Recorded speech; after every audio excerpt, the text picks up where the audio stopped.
ವೇದಾಂತ ದೇಶಿಕರ ರೂಪದಲ್ಲಿ ಈ ಲೋಕದಲ್ಲಿ ಪ್ರತ್ಯಕ್ಷವಾಗಿ ಈ ವಿಚಾರವನ್ನು ಹೇಳ್ತಾ ಇದೆ.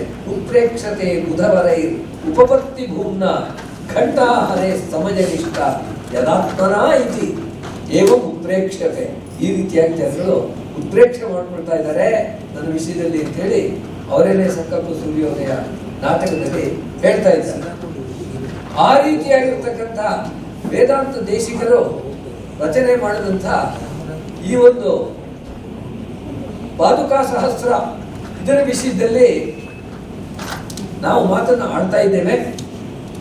ಒಂದೊಂದು ಪದ್ಯವೂ ಕೂಡ ಆ ರೀತಿಯಾಗಿ ಎಂಥ ಒಂದು ಸ್ವಾರಸ್ಯವನ್ನು ಕೊಡ್ತಾ ಇದೆ ಎಂಬುದು ನೋಡ್ತಾ ಇದ್ದೀವಿ. ಮುಂದಿನ ಪದ್ಯ ನಾನು ತೆಗೆದುಕೊಳ್ತಾ ಇರುವಂತಹದ್ದು ರಂಗಕ್ಷ್ಮಾಪತಿ ರತ್ನಪಾದು ಭವತೀಂ ಪುಷ್ಟೂಷತೋ ಮೇಜವಾತ್ ಜೃಂಭಂತಾಂ ಭವದೀಯ ಸಿಂಜಿತ ಸುಧಾ ಸಂದೋಹ ಸಂದೇಹದಾಹ ಶ್ಲಾಘಾಭೂರ್ಣಿತ ಚಂದ್ರಶೇಖರ ಜಟ ಜಂಘಾಲ ಗಂಗಾಪಯಸ್ತ್ರಾಸಾದೇಶ ವಿಶೃಂಖಲ ಪ್ರಸರಣೋತ್ಥಿತ ಸ್ವಯಂ ಸೂಕ್ತಯ. ಪಾದುಕೆಯೇ ನಿನ್ನನ್ನು ವರ್ಣನೆ ಮಾಡಬೇಕು ಅಂತ ನಾನು ಹೊರಟಿದ್ದೀನಲ್ಲ, ಆ ಪಾದುಕೆಯನ್ನ ಯಾವ ರೀತಿ ಸಂಬೋಧಿಸ್ತಾ ಇದ್ದಾರೆ ಅಂತ ನೋಡಿ. ರಂಗ ಕ್ಷ್ಮಾಪತಿ ರತ್ನಪಾದು. ಕ್ಷ್ಮಾಪತಿ ಅಂದ್ರೆ ರಾಜ, ಕ್ಷ್ಮ ಅಂದ್ರೆ ಭೂಮಿ, ಅದಕ್ಕೆ ಪತಿ ಒಡೆಯ. ರಂಗಕ್ಷ್ಮಾಪತಿ ರಂಗರಾಜನಿಗೆ ಅವನ ರತ್ನಪಾದು, ರತ್ನದ ಪಾದುಕೆ. ರಂಗಕ್ಷ್ಮಾಪತಿ ರತ್ನಪಾದು ಭವತೀಂ ತುಷ್ಟೂಷತ. ನಿನ್ನನ್ನು ಸೇವೆ ಮಾಡಬೇಕು, ನಿನ್ನನ್ನು ಸ್ತೋತ್ರ ಮಾಡಬೇಕು ಅಂತ ನಾನು ಹೊರಟಿದ್ದೀನಿ. ಅದಕ್ಕೆ ಮೇ ಜವಾತ್ ಜೃಂಭಂತಾಂ, ನನಗೆ ಆ ರೀತಿಯಾಗಿರ್ತಕ್ಕಂಥ ಶಬ್ದಗಳ ಗುಂಪಾಗೋದು ಅಪ್ರಯತ್ನವಾಗಿ ನಿರರ್ಗಳವಾಗಿ ಬರ್ತಾ ಇರಲಿ. ಜೃಂಭಂತಾಂ ಭವದೀಯ, ಅದು ಯಾವ ರೀತಿ ಇರಬೇಕು ಅಂದ್ರೆ ಭವದೀಯ ಸಿಂಚಿತ ಸುಧಾ ಸಂದೋಹ ಸಂದೇಹದ. ಆ ಪಾದಗಳನ್ನು ಇಟ್ಕೊಂಡು ಭಗವಂತ ನಡೀತಾ ಇದ್ರೆ ಅದರಲ್ಲಿರ್ತಕ್ಕಂಥ ರತ್ನಗಳು ಕಲ್ಲು ಕಲ್ಲು ಕಲ್ಲು ಅಂತ ಶಬ್ದ ಮಾಡ್ತಿರ್ತಲ್ಲ, ಆ ಶಬ್ದಗಳ ಪ್ರತಿಧ್ವನಿ ಏನೋ ಅನಿಸ್ಬೇಕು. ಆ ರೀತಿಯಾಗಿರ್ತಕ್ಕಂಥ ಶಬ್ದಗಳು ನನ್ನ ಬಾಯಿಂದ ಬರಲಿ. ಭವದೀಯ ಸಿಂಚಿತ ಸುಧಾ ಸಂದೋಹ ಸಂದೇಹದ, ಆ ಒಂದು ಶಬ್ದಗಳ ಧ್ವನಿಯ ಅಮೃತ ಇದೆಯಲ್ಲ, ಆ ಅಮೃತದ ಸಂದೋಹದ ಸಂದೇಹವನ್ನೆಲ್ಲರಿಗೂ ಉಂಟು ಮಾಡಬೇಕು. ಆ ರೀತಿಯಾಗಿರ್ತಕ್ಕಂಥ ಶಬ್ದಗಳು ಬರಲಿ. ಹಾಗೆ ಹೇಳುವಂಥ ಸಂದರ್ಭದಲ್ಲಿ ಭಗವಂತ ಆ ಶಿವ ಕೇಳ್ತಾ ಇದ್ದಾನಂತೆ ಈ ಶಬ್ದವನ್ನ. ವೇದಾಂತ ದೇಶಿಕರು ಹೇಳುವಂತಹ ಮಾತುಗಳ ಸರಣಿಯನ್ನ ಶಿವನೇ ಕೇಳ್ತಾ ಇದ್ದಾನೆ. ಕೇಳಿಬಿಟ್ಟು ಎಷ್ಟು ಚೆನ್ನಾಗಿದೆ ಎಷ್ಟು ಚೆನ್ನಾಗಿದೆ ಅಂತ ತಲೆ ಅಲ್ಲಾಡಿಸ್ತಾ ಇದ್ದಾನೆ ಶಿವ. ಶ್ಲಾಘ ಆಭೂರ್ಣಿತ ಚಂದ್ರಶೇಖರ ಶಿಖಾ. ಆವಾಗ ಏನಾಗುತ್ತೆ, ಶಿವನ ತಲೆಯಲ್ಲಿ ಗಂಗೆ ಇದ್ದಾಳೆ. ಯಾವಾಗ ಅವನು ಹೀಗೆ ಹೀಗೆ ತಲೆ ಅಲ್ಲಾಡಿಸಿದ್ನೋ ಆ ಗಂಗೆ ಹರಿದು ಬರ್ತಾ ಇದೆ, ಹೊರಗಡೆ ಬರ್ತಾ ಇದೆ. ಶ್ಲಾಘ ಭೂರ್ಣಿತ ಚಂದ್ರಶೇಖರ ಜಟ ಜಂಗಾಲ ಗಂಗಾಪಯಸ್. ಆ ರೀತಿಯಾಗಿ ಹರಿಯುವಂತ ಗಂಗಾ ಪ್ರವಾಹಕ್ಕೂ ಕೂಡ ನನ್ನ ಮಾತುಗಳು ಹೆದರಿಕೆ ಅಂತ ಇರಬೇಕು. ಹಬ್ಬ ನಾನು ಈ ಮಾತುಗಳಿಗೆ ಸಮಾನವಾಗಿ ಹರಿಯಲಾರೆ ಅಂತ ಆ ಒಂದು ಗಂಗೆ ಕೂಡ ಅಂದ್ಕೊಳ್ಬೇಕು. ಆ ರೀತಿಯಾಗಿರ್ತಕ್ಕಂಥ ಪದಗಳು ನನ್ನ ಬಾಯಿಂದ ಬರಲಿ ಅಂತ ವೇದಾಂತ ದೇಶಿಕರು ಆರಂಭದಲ್ಲಿ ಹೇಳ್ತಾ ಇದ್ದಾರೆ. ಅದಕ್ಕೆ ಸರಿಯಾಗಿಯೇ ಪಾದುಕಾ ಸಹಸ್ರದಲ್ಲಿ ಆ ರೀತಿಯಾಗಿರ್ತಕ್ಕಂಥ ಮಾತುಗಳು ಅವರಿಗೆ ಬರ್ತಾ ಇದೆ. ಎಲ್ಲ ಕಡೆನೂ ಕೂಡ ಯಾವ ರೀತಿಯಾಗಿ ಅವರು ತಮ್ಮ ವಾಗ್ಝರಿಯನ್ನ ಹರಿಸಿದ್ದಾರೆ ಅಂತಂದ್ರೆ, ದಶಾವತಾರ ಸ್ತೋತ್ರದಲ್ಲಿ ಸಂಸ್ಕೃತ ಬರೋರಿಗೆ ಇದರ ಸ್ವಾರಸ್ಯ ಅರ್ಥ ಆಗುತ್ತೆ.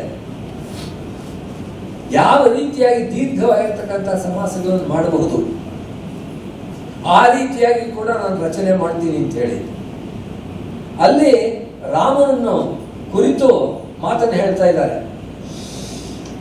ಪಾರಾವಾರ ಪಯೋ ವಿಶೋಷಣ ಕಲಾ ಪಾರೀಣ ಕಾಲಾನಲ ಜ್ವಾಲಾ ಜಾಲ ವಿಹಾರ ಹಾರಿ ವಿಶಿಕ ವ್ಯಾಪಾರ ಘೋರ ಕ್ರಮ ಒಂದು ಪದ, ಸಮಸ್ತ ಪದ.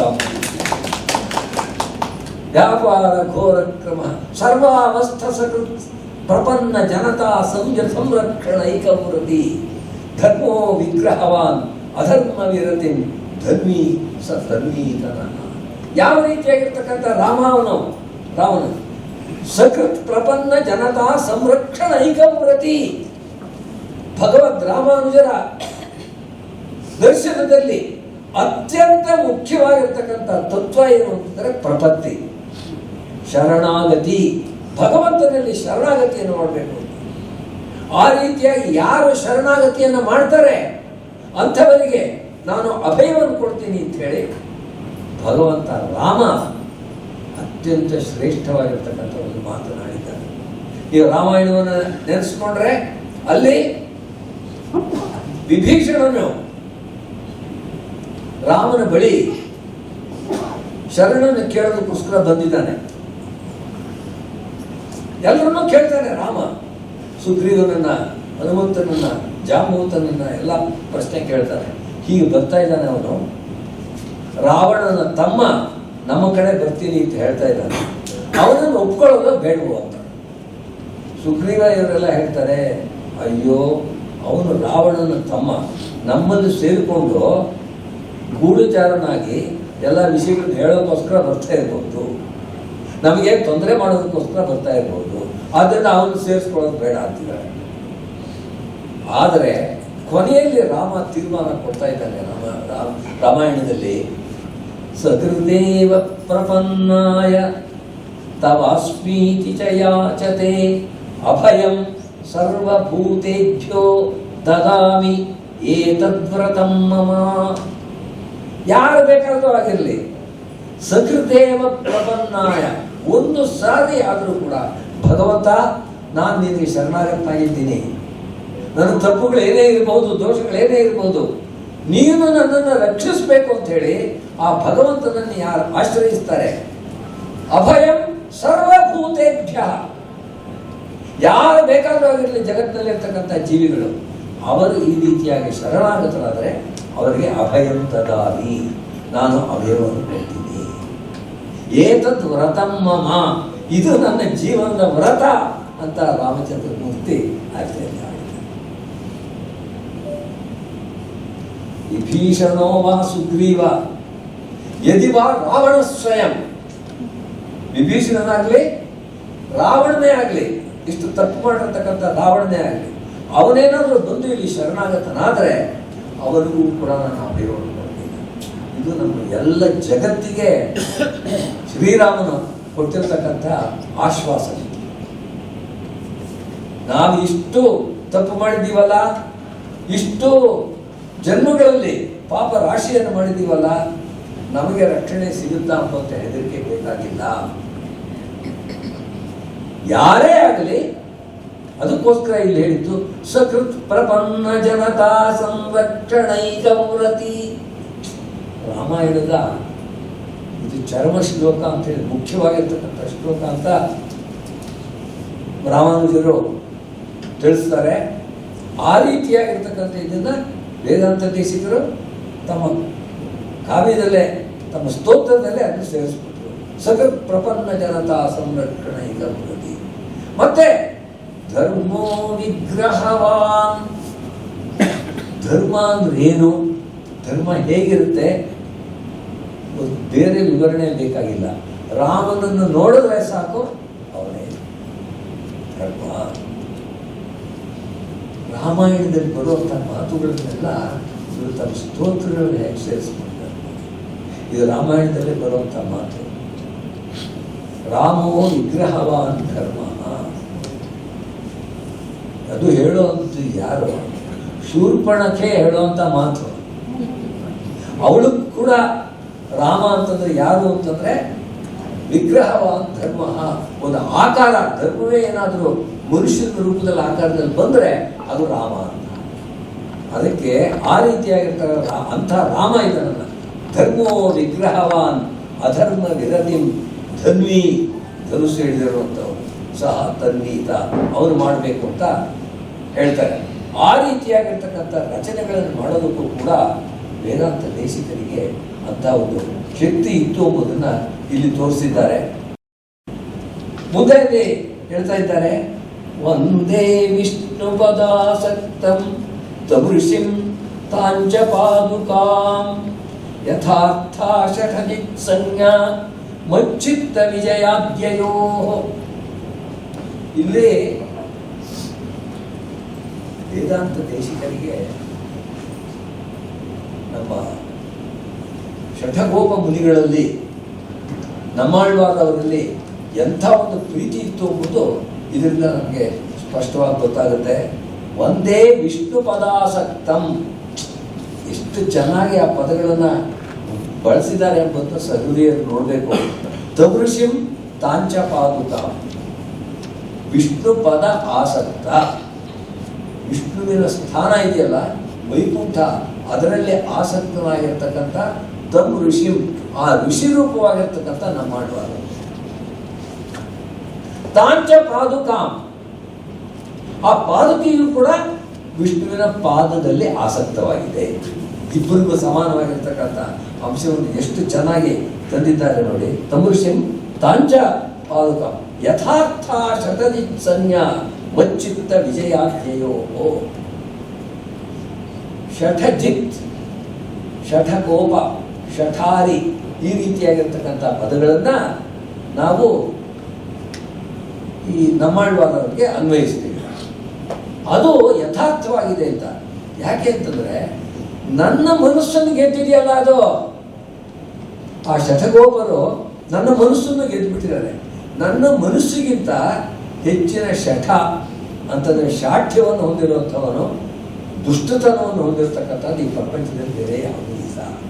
ಅದನ್ನು ಗೆದ್ದಿದ್ರಿಂದ ಶಠಂ ಜಯತಿ ಇತಿ ಶಠಜಿತ್, ಆ ರೀತಿಯಾಗಿರ್ತಕ್ಕಂಥ ಶಕ್ತಿ ಇರೋದ್ರಿಂದ ಯಾವ ಪಾದುಕೆಗಳಿಗೆ ಇದು ಯಥಾರ್ಥವಾದಂಥ ಹೆಸರಾಯಿತೋ ಆ ಒಂದು ಪಾದುಕೆಗಳನ್ನು ನಾನು ನಮಿಸ್ತಾ ಇದ್ದೀನಿ, ನಾನು ನಮಸ್ಕರಿಸ್ತಾ ಇದ್ದೀನಿ ಅಂತ ಹೇಳ್ತಾರೆ. ದ್ರವಿಡೋಪನಿಷನ್ನಿವೇಶ ಶೂನ್ಯಾಂ ಅಪಿ ಲಕ್ಷ್ಮೀ ರಮಣಾಯ ರೋಚಯಿಷ್ಯನ್ ಧ್ರುವಭಾವಿಸತಿ ಸ್ವಪಾದುಕಾತ್ಮ ಶಠಕೋಪ ಸ್ವಯಮೇವ ಮಾನನೀಯ.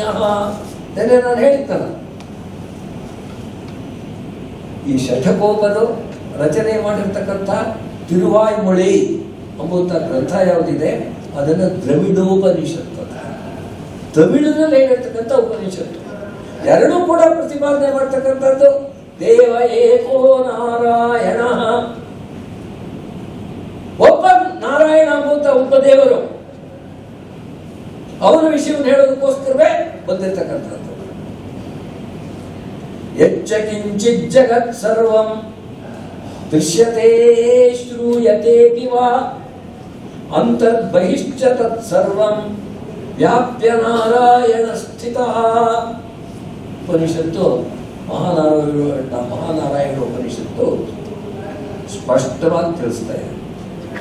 ಯಚ್ಚ ಕಿಂಚಿತ್ ಜಗತ್ ಸರ್ವಂ, ಜಗತ್ನಲ್ಲಿ ಯಾವುದು ಇದೆಯೋ ದೃಶ್ಯತೆ ಶ್ರೂಯತೆಪಿ ವಾ, ನಮ್ಮ ಕಣ್ಣು ಕಾಣಿಸುವಂಥ ಜಗತ್ತು, ಯಾವುದನ್ನು ಕೇವಲ ಕೇಳಿರ್ತೀವೋ ಆ ಜಗತ್ತು, ವೈಕುಂಠ, ಸ್ವರ್ಗ, ನರಕ ಇತ್ಯಾದಿಗಳನ್ನ ನಾವು ಕೇಳಿರುವಂಥದ್ದು. ಇಲ್ಲಿ ನಾವು ಭೂಮಿ ಮೇಲೆ ಇರೋದನ್ನ ನಾವು ಕಣ್ಣಿಂದ ಕಂಡಿರುವಂಥದ್ದು. ಎರಡು ಥರದ ಪ್ರಪಂಚ ಏನೇನಿದೆಯೋ ಅದೆಲ್ಲವೂ ಕೂಡ ಅಲ್ಲೆಲ್ಲ ಹೆಚ್ಚ ಕಿಂಚಿತ್ ಜಗತ್ ಸರ್ವಂ ದೃಶ್ಯತೆ ಶ್ರೂಯತೆಪಿ ವಾ ಅಂತರ್ಬಹಿಶ್ಚ ತತ್ಸರ್ವಂ ವ್ಯಾಪ್ಯ ನಾರಾಯಣ ಸ್ಥಿತಃ. ಅದರ ಒಳಗೆ ಅದರ ಹೊರಗೆ ಎಲ್ಲ ರೀತಿಯಲ್ಲೂ ಕೂಡ ವ್ಯಾಪಿಸಿಕೊಂಡಿರ್ತಕ್ಕಂಥವನು ನಾರಾಯಣ. ಆ ರೀತಿಯಾಗಿರ್ತಕ್ಕಂಥ ನಾರಾಯಣನ ಲಕ್ಷ್ಮೀ ರಮಣಾಯ ರೋಚಯಿಷ್ಯನ್ ಧ್ರುವಮಾವಿಶತಿ ಸ್ವಪಾದುಕಾತ್ಮ ಶತಕೋಪ ಸ್ವಯಮೇವ ಮಾನನೀಯ. ಅಲ್ಲಿ ಒಂದು ಪ್ರಶ್ನೆ ಬಂತು. ಈ ದ್ರವಿಡೋಪನಿಷತ್ತನ್ನು ಹೇಳ್ಕೊಟ್ರಲ್ಲ, ತಮಿಳು ಭಾಷೆಯಲ್ಲಿ ಹೇಳಿದ್ದಾರೆ. ಭಗವಂತನ ವಿಷಯವನ್ನ ದೇವ ಭಾಷೆ ಅನಿಸ್ಕೊಂಡಿರ್ತಕ್ಕಂಥ ಸಂಸ್ಕೃತದಲ್ಲಿ ಹೇಳಬೇಕಾಗಿರೋದು ತಮಿಳಿನಲ್ಲಿ ಹೇಳ್ಬಿಟ್ಟಿದಾರಲ್ಲ ಈ ಆಳ್ವಾರುಗಳು. ಇದು ಸರಿಯೇ ಅಂತ ಯಾರೋ ಪ್ರಶ್ನೆ ಮಾಡಿಕೊಂಡ್ರು ಅಂತ ಹೇಳೋದು. ಅದಕ್ಕೆ ಉತ್ತರವನ್ನು ಕೊಡ್ತಾ ಇದ್ದಾರೆ. ವಿಂಧ್ಯ ಸ್ತಂಭಾದ ವಿಹತ ಕಥೆ ವಿಶ್ವರಾಜಾಂತ ಸಿಂಧೋ ಕುಂಭೀಸೂನೋ ಅಸುರ ಕಬಳ ರಾಸಿನ ಸ್ವೈರ ಭಾಷಾ ನಿತ್ಯಂ ಜಾತಾಶರಿಕುತನೋರ್ ನಿಷ್ಪತಂತೀ ಮುಖಾಪ್ತೆ ಪ್ರಾಚೀನಾನಾಂ ಶ್ರುತಿ ಪರಿಷದಾಂ ಪಾದುಕೆ ಪೂರ್ವಗಮ್ಯ. ಯಾವ ರೀತಿಯಾಗಿರ್ತಕ್ಕಂಥ ಋಷಿ ಈ ಒಂದು ಭಾಷೆಗೆ ವ್ಯಾಖ್ಯಾನವನ್ನು ಮಾಡಿದ್ದಾರೆ, ವ್ಯಾಕರಣವನ್ನು ಬರೆದಿದ್ದಾರೆ. ಯಾವ ರೀತಿಯಾಗಿ ಸಂಸ್ಕೃತ ಭಾಷೆಗೆ ಪಾಣಿನಿ ಎಂಬುವಂಥ ಮಹರ್ಷಿ ವ್ಯಾಖ್ಯಾನವನ್ನು ಬರೆದರೋ ಆ ರೀತಿಯಾಗಿ ತಮಿಳು ಭಾಷೆಗೆ ಅಗಸ್ತ್ಯ ಮುನಿಗಳು ವ್ಯಾಕರಣವನ್ನು ರಚನೆ ಮಾಡಿದ್ದಾರೆ. ಆ ಅಗಸ್ತ್ಯ ಮುನಿಗಳು ಎಂಥವರು, ಎಷ್ಟು ದೊಡ್ಡವರು? ವಿಂಧ್ಯ ಸ್ತಂಭ ಅಧಿಹತಗತೆ ವಿಶ್ವರಾಜಾಂತ ಸಿಂಧೋ. ವಿಂಧ್ಯ ಪರ್ವತ ಬೆಳೀತಾ ಇತ್ತು, ಆ ಕಡೆ ಹಿಮಾಲಯ ಪರ್ವತ ಬೆಳೀತಾ ಇತ್ತು. ಎರಡಕ್ಕೂ ಸ್ಪರ್ಧೆ. ಆಗ ಸೂರ್ಯಚಂದ್ರರು ಈ ರೀತಿಯಾಗಿ ಬೆಟ್ಟ ಬೆಳೆದು ಬಿಟ್ರೆ ನಮ್ಮ ಓಡಾಡೋದಕ್ಕೆ ಆಕಾಶದಲ್ಲಿ ಅವಕಾಶ ಇರಲ್ಲ. ಈ ವಿಂಧ್ಯ ಪರ್ವತದ ಬೆಳವಣಿಗೆಯನ್ನ ಸ್ವಲ್ಪ ನಿಲ್ಲಿಸಬೇಕು ಅಂತ ಕೇಳ್ಕೊಂಡ್ರಂತೆ. ಕೇಳ್ಕೊಂಡಿದ್ದು ಅಗಸ್ತ್ಯರನ್ನ. ಒಂದು ಪದದಲ್ಲೂ ಕೂಡ ಜ್ಞಾನ ಇದ್ರೆ ಎಷ್ಟು ಚೆನ್ನಾಗಿ ಗೊತ್ತಾಗುತ್ತೆ ನೋಡಿ. ಅವ್ರ ಹೆಸರು ಅಗಸ್ತ್ಯ ಅಂತ ಯಾಕೆ ಬಂತು? ಅಗ ಅಂತಂದ್ರೆ ಬೆಟ್ಟ. ಆ ಬೆಟ್ಟವನ್ನ ಯಾರು ಸ್ತಂಭನ ಮಾಡಿದ್ರು ಅವರು ಅಗಸ್ತ್ಯರು. ಸುಮ್ಮನೆ ಹೆಸರಿಟ್ಟಿಲ್ಲ. ವಿಶ್ವಾಮಿತ್ರ ಅಂತ ಹೆಸರಿಟ್ರೆ ವಿಶ್ವದ ಮಿತ್ರ, ಇಡೀ ಪ್ರಪಂಚಕ್ಕೆ ಸ್ನೇಹಿತ ಅಂತ. ಅಗಸ್ತ್ಯ ಅಂತಂದ್ರೆ ಬೆಟ್ಟವನ್ನು ನಿಲ್ಲಿಸಿದವನು ಅಂತ.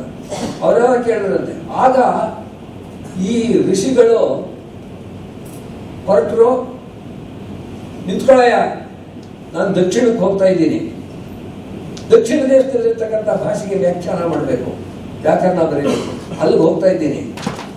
ನಾನು ಮತ್ತೆ ವಾಪಸ್ ಬರೋವರೆಗೂ ನೀನು ಬೆಳಿಕೂಡ್ದು, ಇಷ್ಟರಲ್ಲೇ ಇರಬೇಕು ಅಂತ ಆ ಬೆಟ್ಟಕ್ಕೆ ಹೇಳ್ಬಿಟ್ಟು ಮುಂದಕ್ಕೆ ಹೋದ್ರಂತೆ. ಆಮೇಲೆ ಇವರು ದಕ್ಷಿಣಕ್ಕೆ ಬಂದಂಥವರು ವಾಪಸ್ ಹೋಗಲೇ ಇಲ್ಲ. ಅದಕ್ಕೋಸ್ಕರ ವಿಂಧ್ಯ ಪರ್ವತ ಅಷ್ಟರಲ್ಲೇ ಇದೆ. ವಿಂಧ್ಯ ಸ್ತಂಭ ಇದನ್ನ ನಮ್ಮ ವಿದರ್ಭ ರಾಜ ಚಂಪು ರಾಮಾಯಣ ಎಂಬುವಂಥ ಗ್ರಂಥದಲ್ಲಿ, ಅದೆಲ್ಲ ನಮಗೆ ಟೆಕ್ಸ್ಟ್ ಬುಕ್ ಆಗಿತ್ತು, ಅಲ್ಲಿ ಬಹಳ ಚೆನ್ನಾಗಿ ಹೇಳ್ತಾರೆ.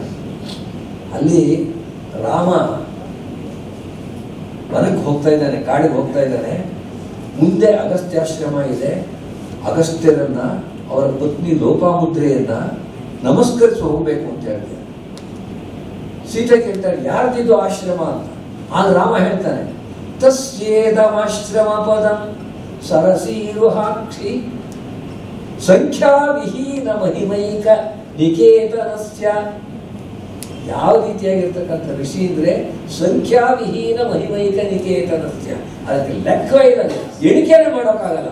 ಅಷ್ಟೊಂದು ಮಹಿಮೆಯನ್ನ ಹೊಂದಿರತಕ್ಕಂಥ ಅಂಥ ಅಗಸ್ತ್ಯರ ಈ ಒಂದು ಆಶ್ರಮ, ಅದಕ್ಕೆ ಹೋಗ್ತಿದ್ದೀವಿ. ಸಂಖ್ಯಾವಿಹೀನ ಮಹಿಮೈಕ ನಿಕೇತನಸ್ಯ. ಅವನು ವಿಂಧ್ಯ ಸ್ತಂಭವನ್ನ, ವಿಂಧ್ಯವನ್ನು ನಿಲ್ಲಿಸಿದಂಥವನು. ಮತ್ತೆ ಇಲ್ಲಿ ಹೇಳ್ತಾ ಇದ್ದಾರೆ, ಆಚಾಂತ ಸಿಂಧೋ. ಸಮುದ್ರದಲ್ಲಿ ಬಹಳ ಜನ ರಾಕ್ಷಸರ ಒಳಗಡೆ ಸೇರಿಕೊಂಡಿದ್ರು. ಆ ರಾಕ್ಷಸರೆಲ್ಲ ದೇವತೆಗಳಿಗೆ ನಾನಾ ವಿಧವಾಗಿರ್ತಕ್ಕಂಥ ತೊಂದರೆ ಕೊಡ್ತಾ ಇದ್ದಾರೆ. ತೊಂದರೆ ಕೊಡ್ತಾ ಇದ್ರೆ ದೇವತೆಗಳೆಲ್ಲ ಏನ್ ಮಾಡೋದು ಅಂತ ಗೊತ್ತಿಲ್ಲ. ಅವ್ರನ್ನ ಯಾವತ್ತೇ ಅಟ್ಯಾಕ್, ಈ ಸಬ್ಮೆರೀನ್ ಇದ್ದಾಗೆ ಸಮುದ್ರದ ಒಳಗಡೆ ಇದ್ದಾರೆ ರಾಕ್ಷಸರು, ಯಾವಾಗ ಒಂದು ತೊಂದರೆ ಕೊಡ್ತಾರೆ, ಅವ್ರಿಗೇನ್ ಮಾಡೋದು? ಆಗ ಅವರು ಬಂದು ಅಗಸ್ತ್ಯರನ್ನು ಕೇಳ್ತಾರೆ.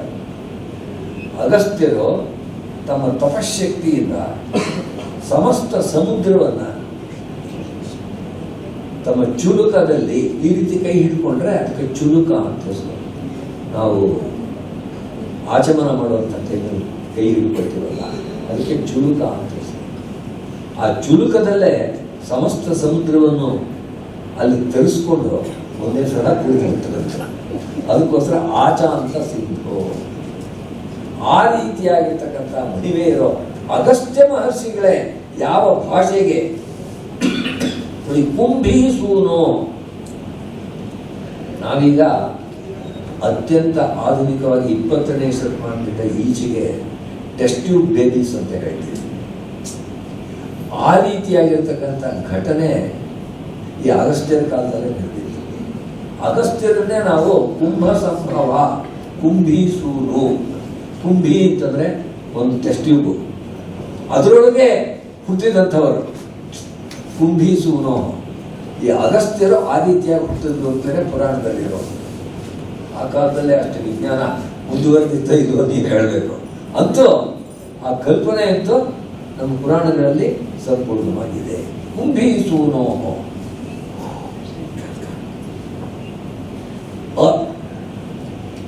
ಅಸುರ ಕಮಲ ಗ್ರಾಸಿನಃ. ಕಾಡಿನಲ್ಲಿ ಇಲ್ವಲ ಎಂಬುವಂಥ ರಾಕ್ಷಸ, ಇಬ್ರು ಅಣ್ಣ ತಮ್ಮಂದಿರು ಇರ್ತಾರೆ. ಅವರು ಯಾರನ್ನು ಊಟಕ್ಕೆ ಕರೆದ್ಬಿಟ್ಟು ವಾತಾಪಿ ಇಲ್ವಲ್ಲ ಅಂತ, ಆ ವಾತಾಪಿ ಒಂದು ಪ್ರಾಣಿ ಥರ ಆಗಿ ಅದನ್ನು ಕತ್ತರಿಸಿ ಅದರ ಮಾಂಸದಿಂದ ಅಡುಗೆ ಮಾಡಿಬಿಡೋದು. ಮಾಡಿಬಿಟ್ಟು ಇವ್ರು ಊಟಕ್ಕೆ ಹಾಕೋದು. ಇವ್ರು ಊಟ ಮಾಡಿದ ಮೇಲೆ ವಾತಾಪಿ ಈಗ ಹೊರಗೆ ಬಾರಯ್ಯ ಅಂತ ಕರೆಯೋದು. ಆಗ ಅವರು ಹೊಟ್ಟೆಯನ್ನು ಸೀಳ್ಕೊಂಡು ಹೊರಗಡೆ ಬರೋದು. ಅವರು ಆಗ ಆ ಊಟ ಮಾಡಿದ ಕಥೆ ಏನಾಗುತ್ತೆ ಅಂತ ನಿಮಗೆ ಗೊತ್ತು. ಅವ್ರನ್ನ ಆಮೇಲೆ ಇವರು ಭಕ್ಷಿಸೋದು ಅಂತ ಈ ರೀತಿ ಅವರು ಅಣ್ಣ ತಮ್ಮಂದರು ಮಾಡ್ಕೊಂಡು ಅಗಸ್ತ್ಯರನ್ನ ಕರೆದ್ರು. ಅವ್ರಿಗೆ ಈ ವಿಷಯ ಎಲ್ಲ ಗೊತ್ತಿತ್ತು, ಹೀಗೆ ಮಾಡಬೇಕು ಅಂತ. ಅವರು ಊಟ ಆದ ತಕ್ಷಣ ವಾತಾಪೆ ಜೀರ್ಣೋಭವ ಅಂತ ಬಿಟ್ಟು ಅವರು ಆ ರೀತಿ ಆರ್ಡರ್ ಮಾಡಿದ್ರು. ಒಳಗಡೆ ವಾತಾಪಿ ಜೀರ್ಣವಾಗ್ಬಿಟ್ಟ. ಅವರು ಈ ರೀತಿಯಾಗಿರ್ತಕ್ಕಂಥ 3 ಮಹಿಮೆಗಳನ್ನು ಹೊಂದಿದ್ದಂಥ ಅಗಸ್ತ್ಯ. ಒಂದು, ವಿಂಧ್ಯ ಪರ್ವತವನ್ನ ಸ್ತಂಭನ ಮಾಡಿದ್ದು. ಎರಡನೆಯದು, ಸಮುದ್ರದಲ್ಲಿದ್ದಂಥ ಆ ರಾಕ್ಷಸನ್ನ ತಾನೇ ಆ ಸಮುದ್ರವನ್ನೆಲ್ಲ ಚುರುಕರಲ್ಲಿ ತೆಗೆದುಕೊಂಡು ಆಚಮನ ಮಾಡಿ ಆ ರಾಕ್ಷಸರೆಲ್ಲ ಅವರಿಲ್ಲ, ಆಗ ಸುಲಭವಾಗಿ ದೇವತೆಗಳನ್ನು ಕೊಡ್ತಾರೆ. ಮೂರನೇದು, ಈ ರೀತಿಯಾಗಿ ವಾತಾಪಿ ಇಲ್ವಲ್ಲ ಅವರಿಂದ ಯಾವ ತೊಂದರೆ ಆಗ್ತಿತ್ತೋ ಅದನ್ನ ಅಡಗಿಸಿದ್ರು. ಇಂಥ ಶಕ್ತಿ ಇರತಕ್ಕಂಥ ಇವರ ದೃಷ್ಟಿಯಿಂದ ಬಂದಂಥ ಸ್ವೈರ ಭಾಷಾ, ಈ ರೀತಿಯಾಗಿ ಸ್ವತಂತ್ರವಾಗಿ ಬಂದಂಥ ಭಾಷೆ ತಮಿಳು ಭಾಷೆ. ಆ ತಮಿಳು ಭಾಷೆಗೆ ಇದು ಮಾಡಿದೆ. ಅದು ನಿತ್ಯಂ ಜಾತ ಶಠರಿಪುತ್ತನೋ ನಿಷ್ಪತಂತಿ ಮುಖಾಪ್ತೆ. ನಿನ್ನ ಬಾಯಿಂದ ಆ ಒಂದು ತಮಿಳು ಭಾಷೆ ಎಂಬುದು ಈ ಪಾಶುರಗಳಾಗಿ ಬಂದು ಎಲ್ಲರನ್ನೂ ಕೂಡ ವಶಪಡಿಸಿಕೊಂಡಿದೆ. ಶ್ರುತಿ ಪರಿಷದ ಪಾದುಕೆ ಪೂರ್ವಗಣ್ಯ. ಶ್ರುತಿಗಳು ಅಂತಂದ್ರೆ ವೇದಗಳು. ಯಾಕೆ ಅಂತಂದ್ರೆ ವೇದಗಳನ್ನ ಈಗಿನ ಹಾಗೆ ಬರೀತಾ ಇರಲಿಲ್ಲ, ಪ್ರಿಂಟ್ ಮಾಡ್ತಾ ಇರಲಿಲ್ಲ. ಗುರುಮುಖದಿಂದ ಕೇಳಿ ಶಿಷ್ಯರು ಕಲಿತಾ ಇದ್ರು. ಶ್ರುತಿ ಅಂದರೆ ಕೇಳೋದು, ಶ್ರವಣ. ಅದಕ್ಕೋಸ್ಕರ ವೇದಗಳಿಗೆ ಶ್ರುತಿ ಎಂಬುವಂತ ಹೆಸರಿದೆ. ಆ ರೀತಿಯಾಗಿರ್ತಕ್ಕಂಥ ಶ್ರುತಿಗಳಿಗಿಂತಲೂ ಕೂಡ ಮೊದಲು ನಾವು ಪರಿಗಣನೆ ಮಾಡೋ ಹಾಗೆ ಆಯಿತು ತಮಿಳು ಭಾಷೆ. ಈ ರೀತಿಯಾಗಿರ್ತಕ್ಕಂಥ ಪ್ರಬಂಧಗಳನ್ನು ಈ ಆಳ್ವಾರಗಳು ರಚನೆ ಮಾಡಿದ್ದರಿಂದ ಅಷ್ಟು ದೊಡ್ಡ ವ್ಯಕ್ತಿಗಳು ಆಳ್ವಾರರು. ಅವರ ಒಬ್ಬೊಬ್ಬರ ಕಥೆಯನ್ನು ನೋಡ್ತಾ ಇದ್ರೆ ಆಶ್ಚರ್ಯವಾಗುತ್ತೆ, ಎಂಥ ಭಗವತ್ ಭಕ್ತರು. ಮೊದಲಿನ 3 ಆಳ್ವಾರವರು ಕೈಗತ್ತೈ ಆಳ್ವಾರ್, ಪೂದತ್ತಾಳ್ವಾರ್, ಪೇಯಾಳ್ವಾರ್ ಅಂತ 3 ಜನ. ಮುಂದೆ ಒಂದು ಘಟನೆ ಹೇಳ್ತೀನಿ. ಆಳ್ವಾರ್ ಅವರಿಗೆ ಎಷ್ಟು ಭಕ್ತರು, ಎಂಥ ಭಗವತ್ ಭಕ್ತರು. 3 ಜನರು ಒಂದೇ ಕಾಲದಲ್ಲಿ ಇದ್ದಂಥವರು. ಅವರು ಒಂದು ರಾತ್ರಿ ಧಾರಾಕಾರವಾಗಿ ಮಳೆ ಸುರಿತಾ ಇದೆ. ಮಿಂಚು, ಗುಡುಗು, ಸಿಡಿಲು, ಎಲ್ಲಿ ಇರೋದಕ್ಕೆ ಜಾಗ ಇಲ್ಲ. ಆಗ ವೈಗೈ ಆಳ್ವಾರ್, ಮೊದಲನೇ ಆಳ್ವಾರ್ ಇದ್ದಂಥವರು ಅಲ್ಲಿ ಯಾವುದೋ ಒಂದು ಮಂಟಪ, ಆ ಮಂಟಪವನ್ನು ನೋಡಿಕೊಂಡು ಆ ಮಂಟಪದಲ್ಲಿ ಮಧ್ಯದಲ್ಲಿ ಒಂದೇ ಒಂದು ಕಲ್ಲಿತ್ತು. ಆ ಕಲ್ಲಿನ ಮೇಲೆ ಇಲ್ಲಿಗೆ ಮಳೆ ಬೀಳೋದಿಲ್ಲ, ನನಗೆ ರಕ್ಷಣೆ ಆಗುತ್ತೆ ಅಂತ ಅಲ್ಲಿ ಮಲಗಿದ್ದಾರೆ. ಆ ಮಲಗಿದ್ದಾಗ ಪೂದ್ದಟ್ಟಾಳ್ವಾರ್ ಅವರು ಆಗ ಅಲ್ಲಿ ಬಂದಿದ್ದಾರೆ. ಮಳೆಯಿಂದ ಬಂದು ಮಳೆಯನ್ನು ತಡೆಯೋಕ್ಕಾಗ್ತಾ ಇಲ್ಲ, ಯಾವ ಕ್ಷಣದಲ್ಲಿ ಏನಾಗುತ್ತೋ ತಿಳಿಯೋದು, ನನಗೇನಾದರೂ ಜಾಗ ಇದೆಯಾ? ಅಲ್ಲಿದ್ದಿದ್ದು ಒಂದೇ ಕಲ್ಲು, ಅದ್ರ ಮೇಲೆ ಅವ್ರು ಮಲಗಿದ್ದಾರೆ. ನಾವಾಗಿದ್ರೆ ಏನ್ ಹೇಳ್ತಿದ್ವಿ, ಅಯ್ಯೋ ನನಗೆ ಜಾಗ ಸಾಕು, ನಿನಗೆ ನೀನ್ ಯಾಕೆ ಬಂದೆ ಹೋಗಯ್ಯ. ಆದ್ರೆ ಅವರು ಹೇಳ್ತಾರೆ, ವೈಗೈ ಆಳ್ವಾರ್ ಹೇಳ್ತಾರೆ, ಒಬ್ಬನು ಮಲಗಿರೋ ಜಾಗದಲ್ಲಿ ಇಬ್ಬರು ಕುಳಿತುಕೊಳ್ಬಹುದು, ಅಡ್ಜಸ್ಟ್ ಮಾಡ್ಕೊಳ್ಬಹುದು, ಬನ್ನಿ. ಅವ್ರು ಬಂದ್ರು, ಕೂತ್ಕೊಂಡ್ರು. ಅದಾದ್ಮೇಲೆ ಮೂರನೇ ಆಳ್ವಾರ್ ಅವ್ರು ಬರ್ತಾ ಇದ್ದಾರೆ, ಪೇಯಾಳ್ವಾರು. ಮಳೆ ಏನಾದರೂ ಜಾಗ ಇದೆಯೇ, ನನ್ನನ್ನು ನಾನು ರಕ್ಷಿಸ್ಕೊಳ್ಬೇಕು ಅಂತ. ಇಬ್ಬರು ಕುಳಿತುಕೊಂಡಿರೋ ಜಾಗದಲ್ಲಿ 3 ಜನ ನಿಂತ್ಕೊಳ್ಬಹುದು, ನೀವು ಬನ್ನಿ. ಈ ಬುದ್ಧಿ ಬರಬೇಕು ನಮ್ಗೆ. ಈ ರೀತಿಯಾಗಿರ್ತಕ್ಕಂಥ ಆಳ್ವಾರರು ಅವ್ರನ್ನ ನೆನೆಸ್ಕೊಂಡು ಇಲ್ಲಿ ಹೇಳ್ತಾ ಇದ್ದಾರೆ, ಪ್ರಾಚೀನಾನ ಶ್ರುತಿ ಪರಿಷದ ಪಾದುಕೆ ಪೂರ್ವಗಣ್ಯ. ವಂದೇ ತದ್ರಂಗನಾಥಸ್ಯ ಮಾನ್ಯಂ ಪಾದುಕಯೋರ್ಯುಗಂ ಉನ್ನತಾನಾಂ ಅವನತಿಃ ನತಾನಾಂ ಯತ್ರ ಚೋನ್ನತಿಃ. ಆ ಪಾದುಕೆಗಳ ಯುಗಲ ಪೇರ್ ಅವು ಯಾವ ರೀತಿಯಾಗಿದೆ ಅಂತಂದ್ರೆ, ಅವರ ಮುಂದೆ ಯಾರು ಗರ್ವದಿಂದ ತಲೆ ಎತ್ತುತ್ತಾರೆ ಅವರಿಗೆ ಅವನತಿ ಆಗುತ್ತೆ. ಉನ್ನತಾನಾಂ ಅವನತಿ, ನತಾನಾಂ ಯಾರು ಬಗ್ತಾರೆ ಅವರಿಗೆ ಉನ್ನತಿ. ಅವರು ಭಗವಂತನ ಆ ರೀತಿಯಾಗಿರ್ತಕ್ಕಂಥ ಭಗವಂತನ ಪಾದುಕೆಗಳಿಗೆ ನಮಸ್ಕಾರ. 2 ಪದಗಳಲ್ಲಿ ಯಾವ ರೀತಿಯಾಗಿರ್ತಕ್ಕಂಥ ಅದ್ಭುತವನ್ನು ಸೃಷ್ಟಿಸುತ್ತಿದ್ದಾರೆ ವೇದಾಂತ ದೇಶಿಕರು. ಭಗವಂತನ ಮಹಿಮೆಯನ್ನು ವರ್ಣಿಸಬೇಕು. ಎಷ್ಟಿದೆ ಭಗವಂತನ ವರ್ಣನೆ, ನಮ್ಮ ಮಾತಿನ ಶಕ್ತಿ ಎಷ್ಟಿದೆ. ಅಲ್ಲಿ ಭಗವಂತ ವಿಶ್ವಸ್ವರೂಪಿ. ವಿಷ್ಣು ಸಹಸ್ರನಾಮ ಓದೋರಿಗೆ ಮೊದಲನೇ ನಾಮ ಯಾವುದು ಅಂತ ಗೊತ್ತು, ವಿಶ್ವಂ ವಿಷ್ಣುರ್ವಶಕಾರ. ವಿಶ್ವ ಅಂತ ಯಾತಕ್ಕೆ ವಿಶ್ವ ಅಂತ ಹೆಸರಿಟ್ಟಿದ್ದಾರೆ? Why is the universe called vishwa? ವಿಶತಿ ಸರ್ವೇಶು ಇತಿ ವಿಶ್ವಂ. ಭಗವಂತ ಏನು ಅಂತಂದ್ರೆ, ಎಷ್ಟು ಜನ ಇದ್ದಾರೆ, ಎಷ್ಟು ಪ್ರಾಣಿಗಳಿದೆ, ಎಲ್ಲರಲ್ಲೂ ಕೂಡ ಪ್ರವೇಶ ಮಾಡಿರ್ತಕ್ಕಂಥವನು. ಎಲ್ಲರ ಹೃದಯದಲ್ಲಿ ಅವನ ಆವಾಸ ಮಾಡಿಕೊಂಡಿದ್ದಾನೆ. ಅದಕ್ಕೋಸ್ಕರ ಅವನನ್ನ ವಿಶ್ವ ಅಂತ ಕರೀತಾರೆ, ಸುಮ್ಮನೆ ವಿಶ್ವ ಅಂತ ಕರೀತಾರೆ. ಇನ್ನೊಂದು ವಿಶೇಷತಃ ಶ್ವಯತಿ ಇತಿ ವಿಶ್ವಂ ಅಂತ. ಶ್ವಯತಿ ಬೆಳೆಯುತ್ತೆ ಅಂತ. ವಿಶೇಷವಾಗಿ ಸತತವಾಗಿ ಯಾವಾಗಲೂ ಬೆಳೀತಾ ಇರ್ತೋ ಅದು ವಿಶ್ವ. ಪದದ ಅರ್ಥ ತಿಳ್ಕೊಂಡು ಪ್ರಪಂಚ ಇದೆಯಲ್ಲ, ಅಸ್ಟ್ರಾನಮರ್ಸ್ ಅಂತ ಕೇಳಿ ಗೊತ್ತಾಗುತ್ತೆ, ಖಗೋಳಶಾಸ್ತ್ರ. ಈ ನಕ್ಷತ್ರಗಳೆಲ್ಲ, ನಕ್ಷತ್ರ ಪುಂಜಗಳೆಲ್ಲ ನಾವು ಊಹಿಸೋದಕ್ಕೂ ಅಸಾಧ್ಯವಾಗಿರ್ತಕ್ಕಂಥ ವೇಗದಲ್ಲಿ ಬೆಳೀತಾ ಹೋಗ್ತಾ ಇದೆ. ಎಷ್ಟು ದೊಡ್ಡದಾಗಿ ಬೆಳೀತಾ ಇದೆ. ಅದಕ್ಕೋಸ್ಕರ ಭಗವಂತನನ್ನ ವಿಶ್ವ ಅಂತ. ಆ ರೀತಿಯಾಗಿ ವಿಶ್ವ ಸ್ವರೂಪವಾಗಿರ್ತಕ್ಕಂಥ ಅವನು. ಆ ಭಗವಂತನ ವರ್ಣನೆಯನ್ನ ನಾವು ಮಾತುಗಳಲ್ಲಿ ಯಾವ ರೀತಿ ಮಾಡೋಕ್ಕಾಗುತ್ತೆ, ಯಾರು ಮಾಡೋಕ್ಕಾಗುತ್ತೆ, ಎಷ್ಟು ಮಾಡೋಕ್ಕಾಗುತ್ತೆ?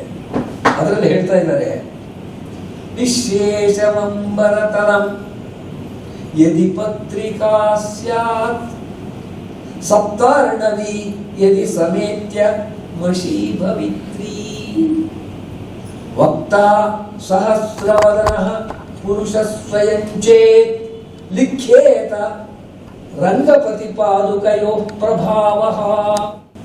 ಭಗವಂತನ ಮಹಿಮೆ ಎಷ್ಟಿದೆ ಅಂದ್ರೆ ಅವಾಗ ಬರೀಬಹುದು. ಯಾವಾಗ? ಅಂಬರತಲಂ, ಆಕಾಶ ಅನಂತವಾಗಿದೆಯಲ್ಲ ಅದು ಪೇಪರ್ ಆಗಿರ್ತದೆ. ನಿಶೇಷಂ ಅಂಬರತಲಂ ಯದಿ ಪತ್ರಿಕಾ ಸ್ಯಾತ್. ಅಲ್ಲಿ ಬರೆಯೋದಕ್ಕೆ ಇಂಕ್ ಬೇಕಲ್ಲ, ಮಸಿ ಬೇಕಲ್ಲ, ಅದು ಯಾವುದಿರಬೇಕು? ಸಪ್ತಾರ್ಣವಿ ಯದಿ ಸಮೇತ್ಯ ಮಷೀ ಭವಿತ್ರಿ. ಅರ್ಣವ ಅಂದ್ರೆ ಸಮುದ್ರ. ಯಾಕೆ ಸಮುದ್ರಕ್ಕೆ ಅರ್ಣವ ಅಂತ ಹೇಳ್ತಿದ್ರು? ಅರ್ಣಸ್ ಅಂದ್ರೆ ನೀರು. ಅರ್ಣಾಂಸಿ ಸಂತಿ ಅಸ್ಮಿನ್ನಿತಿ ಅರ್ಣವ. ಯಾವಾಗಲೂ ಕೂಡ ಎಲ್ಲಿ ನೀರು ತುಂಬಿರುತ್ತೋ ಅದು ಸಮುದ್ರ, ಅರ್ಣವ. ಅಂಥವು 7 ಸಮುದ್ರಗಳಿದೆ ಅಂತ. ಸಪ್ತದ್ವೀಪ ವಸುಮತಿ ಅಂತ ಬಿಟ್ಟು ಹಿಂದೆ ಹೇಳಿರ್ತಕ್ಕಂಥದ್ದು. ಆ ರೀತಿಯಾಗಿ 7 ಸಮುದ್ರಗಳು. ಆ 7 ಸಮುದ್ರಗಳು ಕೂಡ ತುಂಬಿರತಕ್ಕಂಥ ನೀರಿದೆಯಲ್ಲ ಅದೆಲ್ಲ ಮುಸಿ ಆಗಬೇಕು. ಹೇಳೋಂಥವ್ರು ಯಾರು? ಬರೆಯೋಂಥವ್ರು ಯಾರು?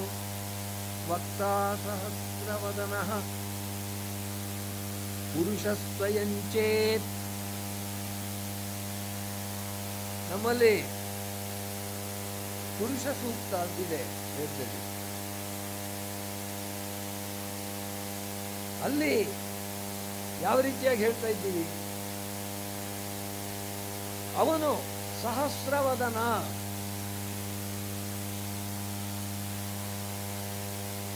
ಪುರುಷ ಸಹಸ್ರವದನ, 1000 ಮುಖಗಳಿರ್ತಕ್ಕಂಥವನು. ಅವನೇನಾದರೂ ಬರೆಯೋಕೆ ಹೇಳೋದಕ್ಕೆ ಪ್ರಯತ್ನ ಪಡ್ತಾ ಇರಬೇಕು. ಒಂದೊಂದು ಬಾಯಿನಲ್ಲಿ ಒಂದೊಂದು ಹೇಳ್ತಾ ಇದ್ರೆ ಇನ್ನೊಂದು ಕಡೆ ಬರೀತಾ ಇರಬೇಕು. ಹಾಗೆ ಹೇಳಿದ್ರೆ ಆದರೆ ಇಡೀ ಆಕಾಶದ ಪೇಪರ್ ಆದರೆ, ಎಲ್ಲ ಸಮುದ್ರಗಳಲ್ಲಿರ್ತಕ್ಕಂಥ ನೀರು ಮುಸಿ ಆದರೆ ಆಗ ಬರೆಯೋಕೆ ಆಗಬಹುದೋ ಏನೋ. ಲಿಖ್ಯೇತ ಸಂಭಾವನಾಯಾಮ್ ಲಿಂಗ ರಕಾರವನ್ನು ಉಪಯೋಗಿಸ್ತಾ ಇದ್ದಾರೆ. ಆವಾಗ ಆಗುತ್ತೋ ಏನೋ ಅಂತ. ಪ್ರಾಯಶಃ ಇದನ್ನು ಮೊದಲು ಶ್ರೀಹರ್ಷ ಎಂಬುವಂಥ ಕವಿ ನೈಷಧ ಎಂಬುವಂಥ ಕಾವ್ಯದಲ್ಲಿ ಈ ರೀತಿಯಾದ ಕಲ್ಪನೆಯನ್ನು ಮಾಡಿದ್ದಾರೆ. ಯದಿ ತ್ರಿಲೋಕಿ ಗಣನಾ ಪರಾ ಸ್ಯಾತ್ ತಸ್ಯಾತ್ ಸಮಾಪ್ತಿರ್ಯದಿ ನಾಯುಷ ಸ್ಯಾತ್ ಪಾರೇ ಪರಾರ್ಧಂ ಗಣಿತಂ ಯದಿ ಸ್ಯಾತ್ ಗಣೇಯ ನಿಶೇಷ ಗುಣೋಪಿ ಸ್ಯಾತ್. ನಮ್ಮಲ್ಲಿ ಗಣಿತದಲ್ಲಿ ನಂಬರ್ಸ್ ಇದೆಯಲ್ಲ, ಆ ನಂಬರ್ಸ್ನಲ್ಲಿ ನಮ್ಮ ದೇಶದ ಗಣಿತಶಾಸ್ತ್ರದಲ್ಲಿ ಅತ್ಯಂತ ದೊಡ್ಡ ನಂಬರ್ಗೆ ಪರಾರ್ಧ, ಅದು ಟ್ರಿಲಿಯನ್ಸೋ ಕ್ವಾಡ್ರಿಲಿಯನ್ಸೋ ಆ ರೀತಿಯಾಗಿ ನಿಮ್ಗೆ ಗೊತ್ತಲ್ಲ, ಬಿಲಿಯನ್, ಟ್ರಿಲಿಯನ್, ಕ್ವಾಡ್ರಿಲಿಯನ್, ಆ ರೀತಿಯಾಗಿರ್ತಕ್ಕಂಥ ಒಂದು ನಂಬರ್ಗೆ ಪರಾರ್ಧ ಅಂತ, ಅದು ಅತ್ಯಂತ ಹೆಚ್ಚಿನ ನಂಬರ್ ಅಂತ ಲೆಕ್ಕ ಹಾಕಿದ್ದಾರೆ. ಆ ರೀತಿ ಅದಕ್ಕಿಂತ ಹೆಚ್ಚಿನ ಸಂಖ್ಯೆ ಇರಬೇಕು. ಆ ಇದ್ದರೆ ಈ ನಳನ ಗುಣಗಳನ್ನು ಲೆಕ್ಕ ಮಾಡಬಹುದು. ಯದಿ ತ್ರಿಲೋಕಿ ಗಣನಾ ಪರಾಸ್ಯ, 3 ಲೋಕದಲ್ಲಿರ್ತಕ್ಕಂಥ ಜನಗಳು ಕೂಡ ಎಣಿಸೋದಕ್ಕೆ ಶುರು ಮಾಡಬೇಕು. ಆ ಎಣಿಸುವಂಥ ಜನಗಳಿಗೆ ಆಯುಸ್ಸು ಕೊನೆ ಇರಬಾರ್ದು. ತಸ್ಯ ಸಮಾಪ್ತಿ ಯದಿ ನಾಯುಷಸ್ಯ ಪಾರೇ ಪರಾರ್ಧಂ ಗಣಿತಂ ಯದಿ ಸ್ಯಾತ್. ಪರಾರ್ಧಕ್ಕಿಂತ ಹೆಚ್ಚಿನ ನಂಬರು ಗಣಿತದಲ್ಲಿ ಇರಬೇಕು. ಹಾಗಿದ್ರೇನಾದರೂ ಲೆಕ್ಕ ಮಾಡಬಹುದು. ಆ ರೀತಿಯಾಗಿರ್ತಕ್ಕಂಥ ಕಲ್ಪನೆಯನ್ನು ವೇದಾಂತ ದೇಶಿಕರು ಇಲ್ಲಿ ಭಗವಂತನ ಮಹಿಮೆಯನ್ನು ಹೇಳೋದಕ್ಕೋಸ್ಕರ ಕೊಟ್ಟಿದ್ದಾರೆ.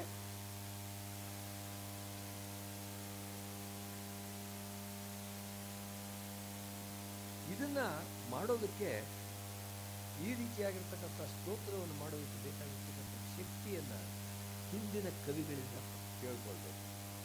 ಅದಕ್ಕೆ ನಮ್ಮ ದೇಶದ ಸಾಹಿತ್ಯದ 2 ಕಣ್ಣುಗಳು ಅಂತಂದರೆ ವಾಲ್ಮೀಕಿ, ವ್ಯಾಸ. ಆ ಇಬ್ಬರು ಕವಿಗಳನ್ನು ಆಶ್ರಯಿಸದೆ ಇನ್ನೇನು ಹೇಳೋಕ್ಕೆ ಸಾಧ್ಯ. ಯದಿಹಾಸ್ತಿ ತದ ಎನ್ನೇಹಾಸ್ತಿ ನತತ್ ಕ್ವಚಿತ್ ಅಂತ ಮಹಾಭಾರತದಲ್ಲಿ ಮಾತು ಬರ್ತದೆ. ಈ ಪ್ರಪಂಚದಲ್ಲಿ ತಿಳ್ಕೊಳ್ಬೇಕಾಗಿರತಕ್ಕಂಥದ್ದು ಈ ಪುಸ್ತಕದಲ್ಲಿ ಏನಿದೆ, ಮಹಾಭಾರತದಲ್ಲಿ ಏನಿದೆ ಅದೇ ಬೇರೆ ಕಡೆ ಇರುತ್ತೆ. ಎನ್ನೇಹಾಸ್ತಿ, ಯಾವುದು ಇಲ್ಲಿ ಇಲ್ಲವೋ ನತತ್ ಕ್ವಚಿತ್, ಅದು ಎಲ್ಲಿ ಕೂಡ ಇಲ್ಲ. ಈ ರೀತಿಯಾಗಿ ಮಹಾಭಾರತದಲ್ಲಿ ಹೇಳ್ತಾರೆ. ಆದ್ದರಿಂದ ಆ ಇಬ್ಬರು ಋಷಿಗಳನ್ನು ಕೂಡ ವೇದಾಂತ ದೇಶಿಕರು ಆವಾಹನೆ ಮಾಡಿಕೊಂಡು ಅವರಿಬ್ಬರಿಗೂ ನಮಸ್ಕಾರವನ್ನು ಸಲ್ಲಿಸಿ ರಚನೆಯನ್ನು ಮಾಡ್ತಾ ಇದ್ದಾರೆ. ವೇದೋಪಬೃಂಹಣ ಕುತೂಹಲಿನಾ ನಿಬದ್ಧಂ ವಿಶ್ವಂಭರ ಶ್ರುತಿ ಭವೇನ ಮಹರ್ಷಿಣಾಯತ್ ವ್ಯಾಸೇನ ಯಚ್ಚ ಮಧುಸೂದನ ಪಾದರಕ್ಷೆ ದ್ವೇ ಚಕ್ಷುಷಿ ತ್ವದನುಭಾವಂ ಅವೇಕ್ಷಿತುಂ ನಃ.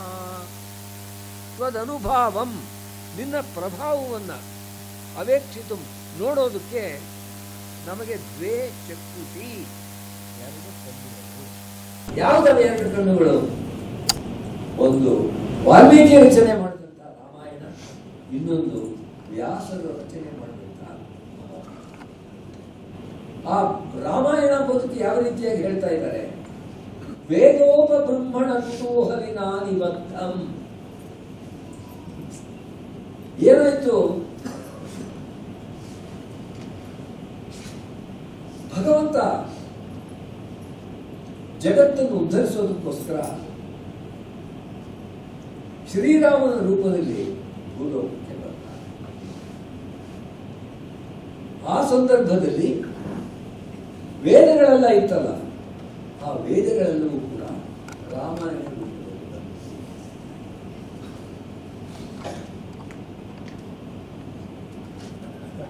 ಹಾಗೆ ಅದಕ್ಕೋಸ್ಕರ ಇಲ್ಲಿ ವೇದೋಪಬ್ರಹ್ಮಣ ಕುತೂಹಲಿನ. ವೇದಗಳನ್ನು ಅರ್ಥ ಮಾಡಬೇಕಾದ್ರೆ ತುಂಬಾ ಕಷ್ಟ. ಆ ರೀತಿಯಾಗಿರ್ತಕ್ಕಂಥ ವೇದಗಳನ್ನ ಅರ್ಥ ಮಾಡ್ಕೊಳ್ಬೇಕಾದ್ರೆ ಮೊದಲು ರಾಮಾಯಣವನ್ನ, ಮಹಾಭಾರತವನ್ನ, ಪುರಾಣಗಳನ್ನ ಓದಿ ಅದರ ಆಧಾರದ ಮಾಡಬೇಕು. ಅದಕ್ಕೆ ವೇದ ಉಪಬ್ರಹ್ಮಣ ಅಂತ ಕರೀತಾರೆ. ಹಾಗೆ ಮಾಡದೆ ಹೋದ್ರೆ ವೇದ ಹೆದರ್ಕೊಳ್ಳುತ್ತೆ. ವಿಭೇತಿ ಅಲ್ಪಶ್ರುತಾತ್ ವೇದ ಮಾಮಯಂ ಪ್ರಹರಿಷ್ಯತಿ. ಯಾರ್ಯಾರೋ ತಿಳಿದೇ ಇರೋರೆಲ್ಲ ವೇದಕ್ಕೆ ಅರ್ಥ ಹೇಳಿಕೊಟ್ಬಿಟ್ರೆ ಆಗ ವೇದ ನಡೀತಾ ಇದೆ. ಇನ್ನು ನಾನು ಪಡೆದು ಬಿಡ್ತಾನಪ್ಪ, ನನ್ನ ಕಥೆಯನ್ನೇ ಮುಗಿಸ್ಬಿಡ್ತಾನೆ, ಇಂಥವ್ರ ಕೈಗೆ ನಾನು ಸಿಕ್ಕಾಕೊಂಡಿದ್ದೀನಿ. ಅದಕ್ಕೋಸ್ಕರ ಸಾಕ್ಷಾತ್ ವೇದ ರಾಮಾಯಣಾತ್ಮನ, ವೇದಗಳೇ ರಾಮಾಯಣ ರೂಪದಲ್ಲಿ ಈ ಪ್ರಪಂಚದಲ್ಲಿ ಬಂದವು. ಆ ರೀತಿಯಾಗಿರ್ತಕ್ಕಂಥ ಒಂದು ವಾಲ್ಮೀಕಿಗಳ ರಚನೆ. ಎರಡನೇದು ವ್ಯಾಸೇನ ಯಚ್ಚ ಮಧುಸೂದನ ಪಾದರಕ್ಷೆ ವೇದೋಪಬ್ರಹ್ಮಣ ಕುತೂಹಲಿನ ನಿಬದ್ಧ. ಆ ವ್ಯಾಸರು ಎಲ್ಲ ನಿಜವಾಗಿಯೂ ಕೂಡ ಯಾವ ರೀತಿಯಾಗಿ ಪ್ರಪಂಚಕ್ಕೆ ಒಂದು ಉತ್ಥಾನವನ್ನು ಮಾಡಿದ್ರು. ವ್ಯಾಸ ಎಂಬುವಂಥ ಶಬ್ದಕ್ಕೆ ಏನರ್ಥ? ಯಸ್ಯತಿ ವೇದಾನ್ ವ್ಯಾಸ. ಎಲ್ಲ ಕಡೆ ವೇದ ಸಾಹಿತ್ಯ ಎಂಬುದು ಹರಡೋಗಿತ್ತು. ಮಂತ್ರಗಳು ಎಷ್ಟೋ ಜನ ಋಷಿಗಳೆಲ್ಲ ಹೇಳ್ತಾ ಇದ್ದಾರೆ. ಅದರಲ್ಲಿ ಯಾವುದು ಋಕ್, ಯಾವುದು ಯಜುಸ್, ಯಾವುದು ಸಾಮ, ಯಾವುದು ಅಥರ್ವ ಅಂತೇಳಿ ಬಿಡಿಸೋದಕ್ಕಾಗ್ತಿರ್ಲಿಲ್ಲ. ಆಗ ವ್ಯಾಸರು ಅಷ್ಟು ಸಾಹಿತ್ಯವನ್ನು ತೆಗೆದುಕೊಂಡು, ಈಗ ಎಡಿಟ್ ಮಾಡೋದು ಅಂತ ಹೇಳ್ತೀವಲ್ಲ, ಸಂಶೋಧನೆ ಮಾಡೋದು, ಪರಿಷ್ಕರಣ ಮಾಡೋದು ಅಂತ, ಆ ರೀತಿ ಮಾಡಿ ಇವುಗಳನ್ನೆಲ್ಲ ಬೇರೆ ಬೇರೆ ವಿಭಾಗ ಮಾಡಿದರು. ಮೊದಲು ಋನ್ಮಂತ್ರಗಳೆಲ್ಲ ಕಡೆನೂ ಇದೆ. ಆದರೆ ಆ ಋನ್ಮಂತ್ರಗಳಿಗೆ ಈ ರೀತಿಯಾದ ವಿಂಗಡಣೆ, 10 ಮಂಡಲಗಳು, ಒಬ್ಬೊಬ್ಬ ಋಷಿಯ ವಂಶದ ರಚನೆಗಳೆಲ್ಲ ಒಂದು ಕಡೆ ಬರಬೇಕು. ಇದು 1ನೇ ಮಂಡಲ, ಇದು 2ನೇ ಮಂಡಲ, ಇದು 10ನೇ ಮಂಡಲ. 10 ಮಂಡಲಗಳಲ್ಲಿ ಎಲ್ಲವನ್ನು ಜೋಡಿಸಿದ್ದು ವ್ಯಾಸರು. ಅದೇ ರೀತಿಯಾಗಿ 4 ವೇದಗಳನ್ನು ವ್ಯವಸ್ಥೆ ಮಾಡಿ ತಮ್ಮ ಶಿಷ್ಯರಿಗೆ ಕಲಿಸ್ತಾರೆ. ಅದಕ್ಕೋಸ್ಕರ ಅವರಿಗೆ ವ್ಯಾಸರು ಅಂತ ಹೆಸರು. ಅವರು ಎಲ್ಲ ಪುರಾಣಗಳನ್ನು ಕೂಡ ರಚನೆ ಮಾಡಿ ವೇದಕ್ಕೆ ಉಪಬ್ರಹ್ಮಣವನ್ನು ಕೊಟ್ಟರು. ಆ ಉಪಬ್ರಹ್ಮಣ ಜ್ಞಾನ ಇಲ್ಲದೇ ಇರ್ತಕ್ಕಂಥವ್ರು ವೇದಕ್ಕೆ ಅರ್ಥವನ್ನು ಮಾಡಕ್ಕೆ ಹೋದರೆ ವೇದವೇ ನಡೆಯುತ್ತೆ. ಇಂಥವ್ರ ಕೈಗೆ ಸಿಕ್ಕಾಕೊಂಡ್ಬಿಡ್ತಲ್ಲ, ಯಾರ್ಯಾರು ಆ ರೀತಿ ಮಾಡಬಾರದು ಎಂಬುದನ್ನು ಹೇಳಿದ್ದಾರೆ. ಅದನ್ನೇ ಇಲ್ಲಿ ವಿಚಾರ ಮಾಡಿ. ಯೋಷಿದ್ಭೂತ ದೃಶಂತಿ ಅಪೂಢ ಶಕಟ ಸ್ಥೇಮಾನಿ ವೈಮಾನಿಕ ಸ್ರೋತಸ್ಮಿನ್ ವಿಫಲಂಬನಾನಿ ಭಸಿತೋದಂಚತ್ ಪರಿಗಚ್ಚಂತಿ ಚ ದೂತ್ಯಾದಿಷ್ವಪಿ ದುರ್ವಚಾನಿ ಪದಯೋ ಕೃತ್ಯಾನಿ ಮತ್ವೇವ ಯತ್ ದತ್ತೇ ತತ್ ಪ್ರಣಯಂ ತದೇವ ಚರಣತ್ರಾಣಂ ಋಣೇ ರಂಗಿಣ. ಇದೊಂದು ಶ್ಲೋಕಕ್ಕೇನೆ 1 ಗಂಟೆ ವ್ಯಾಖ್ಯಾನ. ಎಷ್ಟು ಕಥೆಗಳನ್ನು ನಾನು ಸೇರಿಸಿದ್ದಾರೆ. ಮೊದಲನೇ ಪದ ಇದರ ಅರ್ಥ ಏನು ಅಂತ ನೀವು ಯೋಚನೆ ಮಾಡಿ. ಯೋಷಿತ್ ಭೂತ ದೃಶಂತಿ. ಯೋಷಿತ್ ಅಂದ್ರೆ ಹೆಂಗಸು, ದೃಶತ್ ಅಂದ್ರೆ ಕಲ್ಲು. ಯೋಷಿತ್ ಭೂತ ದೃಶಂತಿ. ಕಲ್ಲನ್ನ ಯಾವ ಪಾದಗಳ ಧೂಳು ಹೆಂಗಸನ್ನಾಗಿ ಮಾಡ್ತೋ, ಇವಾಗ ಅರ್ಥ ಆಗುತ್ತಲ್ಲ. ಅಹಲ್ಯೆಯ ಕಥೆಯನ್ನ ಇಲ್ಲಿ ಸೇರಿಸಿದ್ದಾರೆ. ಯೋಷಿತ್ ಭೂತ ದೃಶಂತಿ. ಕಲ್ಲುಗಳು ಕೂಡ ಯಾವ ಪಾದಗಳ ಧೂಳಿನ ಸ್ಪರ್ಶದಿಂದ ಹೆಂಗಸಾಗಿ ಮತ್ತೆ ಹೆಂಗಸಾಗಿ ಬಂತೋ ಆ ರೀತಿಯಾಗಿರ್ತಕ್ಕಂಥ ಧೂಳುಗಳು, ರೇಣುಗಳು. ಯೋಷಿತ್ ಭೂತ ದೃಶಂತಿ ಅಪೋಢ ಶಕಟ ಸ್ಥೇಮಾನಿ. 2ನೇ ಪದ ಬರ್ತದೆ. ಶಕಟ ಅಂತಂದ್ರೆ ಗಾಡಿ. ನೀವು ಭಾಗವತವನ್ನು ಜ್ಞಾಪಿಸಿಕೊಂಡ್ರೆ ಅಲ್ಲಿ ಕೃಷ್ಣ ಮಗುವಾಗಿದ್ದಂಥ ಸಂದರ್ಭದಲ್ಲಿ ಅವನನ್ನು ಕೊಲ್ಲೋದಕ್ಕೆ ಕಂಸ ಶಕಟಾಸುರನನ್ನು ಕಳಿಸಿರ್ತಾರೆ.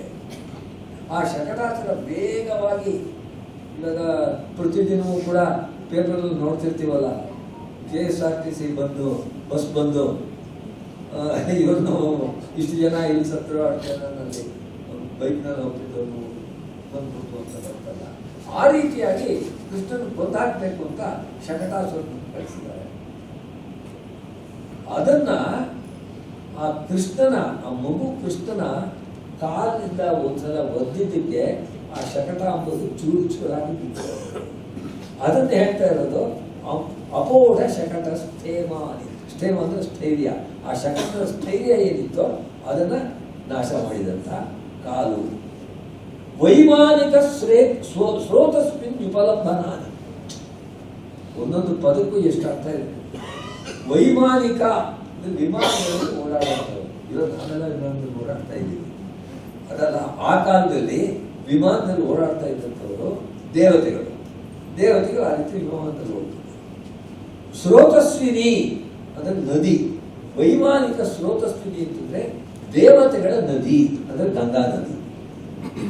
ಅದು ಹುಟ್ಟಿದಂಥದ್ದೆಲ್ಲಿ? ವಿಷ್ಣುವಿನ ಪಾದದಲ್ಲಿ. ವಿಷ್ಣು ಪಾದೋದ್ಭವ. ವಿಷ್ಣುವಿನ ಪಾದದಲ್ಲಿ ಗಂಗಾ ನದಿ ಹುಟ್ಟಿದೆ. ಅದಕ್ಕೋಸ್ಕರ ಆ ರೀತಿಯಾಗಿರ್ತಕ್ಕಂಥ ಪಾದ. ಸ್ರೋತಸ್ಮಿನ್ ವಿಫಲಂಬನ ಭಸಿತೋ ದಂಚತ್ ಪರೀಕ್ಷಂತಿ ಚ. ಇದಕ್ಯಾರಪ್ಪ ಅರ್ಥ ಹೇಳ್ತೀರಿ? ಭಸಿತ ಅಂದ್ರೆ ಭಸ್ಮ. ನಾವು ಸ್ಮಾರ್ತರು ಭಸ್ಮವನ್ನ ಹಣೆ ಮೇಲೆ ಧರಿಸ್ತೀವಲ್ಲ, ವಿಭೂತಿ, ಅದಕ್ಕೆ ಭಸಿತ ಅಂತ. ಭೂತಿ ಭಸಿತ ಭಸ್ಮನಿ ಅಂತ ಅವರ ಕೊಟ್ಟು ಆ ಭಸಿತವಾಗೋಗ್ಬಿಟ್ಟಿದ್ದಂತೆ. ಏನಾಗಿತ್ತು? ಮಹಾಭಾರತ ಯುದ್ಧ ನಡೆದಿದೆ, ಎಲ್ಲರೂ ಕೂಡ ಹತರಾಗ್ತಾ ಇದ್ದಾರೆ. ಮುಂದೆ ಈ ಪಾಂಡವರಿಗೆ ಇದಾದ್ಮೇಲೆ ನೆಕ್ಸ್ಟ್ ಜನರೇಷನ್ ಹುಟ್ಟುವಂತವ್ರು ಯಾರಿದ್ದಾರೆ? ಎಲ್ಲರನ್ನೂ ಕೂಡ ಕೊಂದಾಕ್ತಿದ್ದಾರೆ. ಅಭಿಮನ್ಯು ಸತ್ತು ಹೋಗಿದ್ದಾನೆ. ಅವರ ಕತೆ ಗೊತ್ತಲ್ಲ, ಅಭಿಮನ್ಯುವಿನ ಕತೆ ಚಕ್ರವ್ಯೂಹದಲ್ಲಿ. ಅವನ ಪತ್ನಿಯಾಗಿದ್ದಂಥ ಉತ್ತರೆ ಆಗ ಗರ್ಭಿಣಿ. ಆ ಆ ಹೊಟ್ಟೆ ಒಳಗಿದ್ದಂಥ ಮಗು ಒಂದಿದೆಯಲ್ಲ, ಅದೊಂದೇ ಈ ಪಾಂಡವರ ವಂಶ ಎಂಬುದು ಮುಂದುವರಿಯೋದಕ್ಕೆ ಇದ್ದಂಥ ಜಾಗ. ಆದರೆ ಯುದ್ಧದ ಕೊನೆಯಲ್ಲಿ ಅಶ್ವತ್ಥಾಮ ಇದ್ದಂಥವನು ಬ್ರಹ್ಮಶಿರಸ್ ಎಂಬುವಂಥ ಬ್ರಹ್ಮಾಸ್ತ್ರದ ಅಸ್ತ್ರವನ್ನು ತೆಗೆದು ಎಸೆದಿದ್ದಾನೆ. ಅದರಿಂದ ಉತ್ತರೆಯ ಗರ್ಭದಲ್ಲಿದ್ದಂಥ ಮಗು ಇದೆಯಲ್ಲ, ಅದು ಕೂಡ ಬೂದಿಯಾಗಿದೆ. ಆಗ ಶ್ರೀಕೃಷ್ಣನನ್ನು ಪ್ರಾರ್ಥಿಸಿದ್ದಕ್ಕೆ ಆ ಶ್ರೀಕೃಷ್ಣನ ಪಾದದ ಸ್ಪರ್ಶದಿಂದ ಆ ಒಳಗಡೆ ಇದ್ದಂಥ ಮಗು ಮತ್ತೆ ಬದುಕಿದೆ. ಆ ಮಗುವೇ ಮುಂದೆ ಪರೀಕ್ಷಿತ್ ಎಂಬಂಥ ಮಹಾರಾಜನ ಹುಟ್ಟಿತು. ಪರೀಕ್ಷಿತ ಪಾಂಡವರಾದ ಮೇಲೆ ಅವರ ಸಿಂಹಾಸನಕ್ಕೆ ಉತ್ತರಾಧಿಕಾರಿ ಆಗ್ತಾನೆ. ಭಸಿತೋದಂಚ ಪರೀಕ್ಷಂತಿ ಚ. ಆ ಪರೀಕ್ಷಿತ ಎಂಬಂಥವನ್ನ ಇಲ್ಲಿ ತಂದಂಥ ಆ ರೀತಿಯಾಗಿರ್ತಕ್ಕಂಥ ಪಾದ ಅದು. ದೂತ್ಯಾದಿಶ್ವಪಿ ದುರ್ವಚಾನಿ ಪದಯೋ ಕೃತ್ಯಾನಿ ಮತ್ತೇವ ಯತ್. ಯಾವ ರೀತಿಯಾಗಿರ್ತಕ್ಕಂಥ ಕಾರ್ಯಗಳನ್ನು ಮಾಡೋದ್ರಲ್ಲೂ ಕೂಡ ದುರ್ವಚಾನಿ ಹೇಳೋದಕ್ಕೆ ಆಗೋದೇ ಇಲ್ಲ. ಆ ರೀತಿಯಾಗಿರ್ತಕ್ಕಂಥ ಪದಯೋ ಕೃತ್ಯಾನಿ, ಆ ಒಂದು ಎರಡು ಪಾದಗಳ ಕಾರ್ಯಗಳು ಯಾವ ರೀತಿಯಾಗಿದೆ ಆ ಭಗವಂತನ ಪಾದಗಳು. ಭಕ್ತೇ ತತ್ ಪ್ರಣಯಂ ತದೇವ ಚರಣತ್ರಾಣಂ. ಚರಣತ್ರಾಣಂ ಅಂದರೆ ಪಾದುಕೆ, ಚರಣಗಳನ್ನು ಕಾಪಾಡುವಂಥದ್ದು ಚರಣತ್ರಾಣ ಪಾದುಕೆ. ಆ ಪಾದುಕೆಯು ಅಲ್ಲಿ ಆ ಪಾದದಲ್ಲಿ ಅಂತ ಒಂದು ಪ್ರಣಯವನ್ನು ಹೊಂದಿದೆ. ನಮ್ಮ ಪಾದಗಳನ್ನು ಕಾಪಾಡೋದು ಯಾವಾಗ ಹೇಳಿ, ನಾವು ಹಾಕೊಂಡಿರ್ತಕ್ಕಂಥ ಪಾದ ರಕ್ಷೆ ಅಲ್ಲ. ಅದಕ್ಕೋಸ್ಕರ ಭಗವಂತನ ಪಾದುಕೆಗಳು ಇಷ್ಟೆಲ್ಲ ಮಹಿಮೆಯನ್ನು ತೋರಿಸಿದಂತಹ ಭಗವಂತನ ಪಾದಗಳಿಗೆ ರಕ್ಷಣೆ ಕೊಡ್ತೀವಿ. ಅಂಥ ಚರಣತ್ರಾಣವನ್ನು ವೃಣೇ ನಾನು ನನ್ನ ವರ್ಣನೆಗೋಸ್ಕರ ಆರಿಸ್ಕೊಳ್ತಾ ಇದ್ದೀನಿ. ರಂಗಿಣ ರಂಗನಾಥಸ್ಯ, ಆ ಭಗವಂತ ರಂಗನಾಥನ ಪಾದವನ್ನು ನಾನು ಆರಿಸ್ಕೊಳ್ತಾ ಇದ್ದೀನಿ. ತದ್ವಿಷ್ಣೋ ಪರಮಂ ಪದತ್ರೈಗಲಂ ತ್ರಯ್ಯಂತ ಪರ್ಯಂತಗಂ ಚಿಂತಾತೀತ ವಿಭೂತಿ ಶ್ರೇಯಾಂಸಿ ಭೂಯಾಂಸಿ ಯದ್ವಿಕ್ರಾಂತ ದಶಾ ಸಮುತ್ತಿತ ಪದ ಪ್ರಸ್ಯಂದಿ ಪಾಠಸ್ವಿನಿ ಸಖ್ಯೇನೇವ ಸದಾ ನತಸ್ಯ ತನುತೆ ಮೌಲವು ಸ್ಥಿತಿ ಶೂಲಿನಃ. ಪದತ್ರಯುಗಲಂ ಪಾದುಕೆಗಳ ಜೋಡಿ, ಯುಗಲ ಅಂದರೆ ಎರಡು ಸೇರಿರ್ತಕ್ಕಂಥ ಪೇರ್. ಪದತ್ರಯುಗಲಂ ತ್ರಯ್ಯಂತ ಪರ್ಯಂತಗಂ. ತ್ರಯ್ಯಂತ ಎಂಬ ಪದ ಉಪಯೋಗಿಸ್ತಿದ್ದಾರೆ. ತ್ರಯ್ಯಂತ ಅಂದರೆ ವೇದಾಂತ. ತ್ರಯಿ ಅಂದರೆ ಮೂರು ವೇದಗಳು. ಋಗ್ಯಜು ಸಾಮ ಅಂತ ಮೂರು ವೇದಗಳಿಗೆ ಇತಿ ವೇದಾಸ್ತ್ರಯಸ್ತ್ರಯಿ. ಮೂರು ವೇದಗಳಿಗೆ ತ್ರಯಿ ಅಂತ. ಈ ಅಥರ್ವ ವೇದ ಇದೆಯಲ್ಲ, ಅದು ಮೊದಲು ಲೆಕ್ಕ ತಗೊಂಡಿರಲಿಲ್ಲ. ತ್ರಯಿ ಅಂತ ಮೂರು ವೇದಗಳನ್ನು ಮಾಡಿದ್ರು. ಆಮೇಲೆ ಸಾಮಾನ್ಯ ಜನಗಳ ಭಾಷೆ ಯಾವುದಿತ್ತು, ಸಾಮಾನ್ಯ ಜನಗಳ ವಿಚಾರಗಳೇನಿತ್ತು, ಅದನ್ನು ಹೇಳ್ತಾ ಇದ್ದಂಥ ಅಥರ್ವ ವೇದವನ್ನು ಕೂಡ ತೆಗೆದುಕೊಂಡು ಅದನ್ನು ಕೂಡ ವೇದ ಅಂತ ಪರಿಗಣನೆ ಮಾಡಿ ಚತುಷ್ಟಯಿ 4 ವೇದಗಳು ಅಂತ ಮಾಡಿ. ಅದಕ್ಕೋಸ್ಕರ ಇಲ್ಲಿ ತ್ರಯಿ ಮೂರು ಮುಖ್ಯವಾಗಿರ್ತಕ್ಕಂಥ ಮೂರು ವೇದಗಳು, ಅವುಗಳನ್ನ ಅಂತ ವೇದಗಳ ಇದು ವೇದಾಂತ ಅಂತ. ಅಂದ್ರೆ ಅಭಿಪ್ರಾಯವೇನು, ವೇದಗಳಲ್ಲಿ ಕೊನೆಯ ಭಾಗ ಅಂತ ಇರುತ್ತೆ. ಸಂಹಿತ, ಬ್ರಾಹ್ಮಣ, ಆರಣ್ಯಕ, ಉಪನಿಷತ್ ಅಂತೇಳಿ ವೇದದಲ್ಲಿ 4 ಭಾಗಗಳಿರುತ್ತೆ. ಆ ಉಪನಿಷತ್ ಭಾಗ ಇದೆಯಲ್ಲ, ಅದು ಆತ್ಮ ಪರಮಾತ್ಮ ಇವುಗಳ ವಿಷಯದಲ್ಲಿ ಹೇಳುವಂಥದ್ದು. ಮೊದಲಿನ 3 ಭಾಗಗಳಿದೆಯಲ್ಲ, ಅವೆಲ್ಲ ಕರ್ಮಕಾಂಡ ಅಂತ ಹೇಳ್ತಾರೆ, ಕರ್ಮಗಳನ್ನು ವಿವರಣೆ ಮಾಡುವಂಥದ್ದು. ಅದಕ್ಕೋಸ್ಕರ ಇದಕ್ಕೆ ವೇದಾಂತ ಅಂತ. ಅದು ಬಿಟ್ಟು ವೇದಗಳಿಗೆ ಅಂಟ ಮಾಡ್ಕೊಡ್ತೀವಿ ಅಂತ ಹೇಳಿ ಆ ರೀತಿ ಮಾಡಿಸಿ ಏವಂ ವ್ಯಾಖ್ಯಾನೆ ವೇದಾನಾಂ ಅಂತ ಏವಸ್ಯ, ವೇದಗಳೇ ಮುಗಿದೋಗುತ್ತೆ ಅಂತ ಕೊನೆ ಆಗುತ್ತೆ ಅಂತ ಹೇಳ್ತಾರೆ. ಆ ರೀತಿಯಾಗಿರ್ತಕ್ಕಂಥದ್ದು ತ್ರಯ್ಯಂತ ಪರ್ಯಂತಗಂ ತದ್ವಿಷ್ಣು ಪರಮಂ ಪರತ್ರೈವಲಂ. ಪೂಜೆ ಮಾಡುವಂಥ ಸಂದರ್ಭದಲ್ಲಿ ನೀವು ಆ ಮಂತ್ರಗಳನ್ನು ಕೇಳಿದ್ದೀರಿ. ತದ್ವಿಷ್ಣೋ ಪರಮಂ ಪದಂ ಸದಾ ಪಶ್ಯಂತಿ ಸೂರಯಃ ದಿವೀವ ಚಕ್ಷುರಾತತಂ ತದ್ವಿಪ್ರಾಸೋ ವಿಪನ್ಯವೋ ಜಾರ್ವಾಂ ತತ್ಸವಿಂದತೆ ವಿಷ್ಣೋರ್ಯತ್ ಪರಮಂ ಪದಂ. ತಮಾಷೆ ಕಥೆ ಹೇಳುವಾಗಿದ್ರೆ ತದ್ವಿಷ್ಣೋ ಪರಮಂ ಪದಂ ಸದಾ ಪಶ್ಯಂತಿ ಸೂರಯ ಮೂಲ ಅರ್ಥ ಆಗಿರ್ತಕ್ಕಂಥ ಅರ್ಥ ಇರಬೇಕು.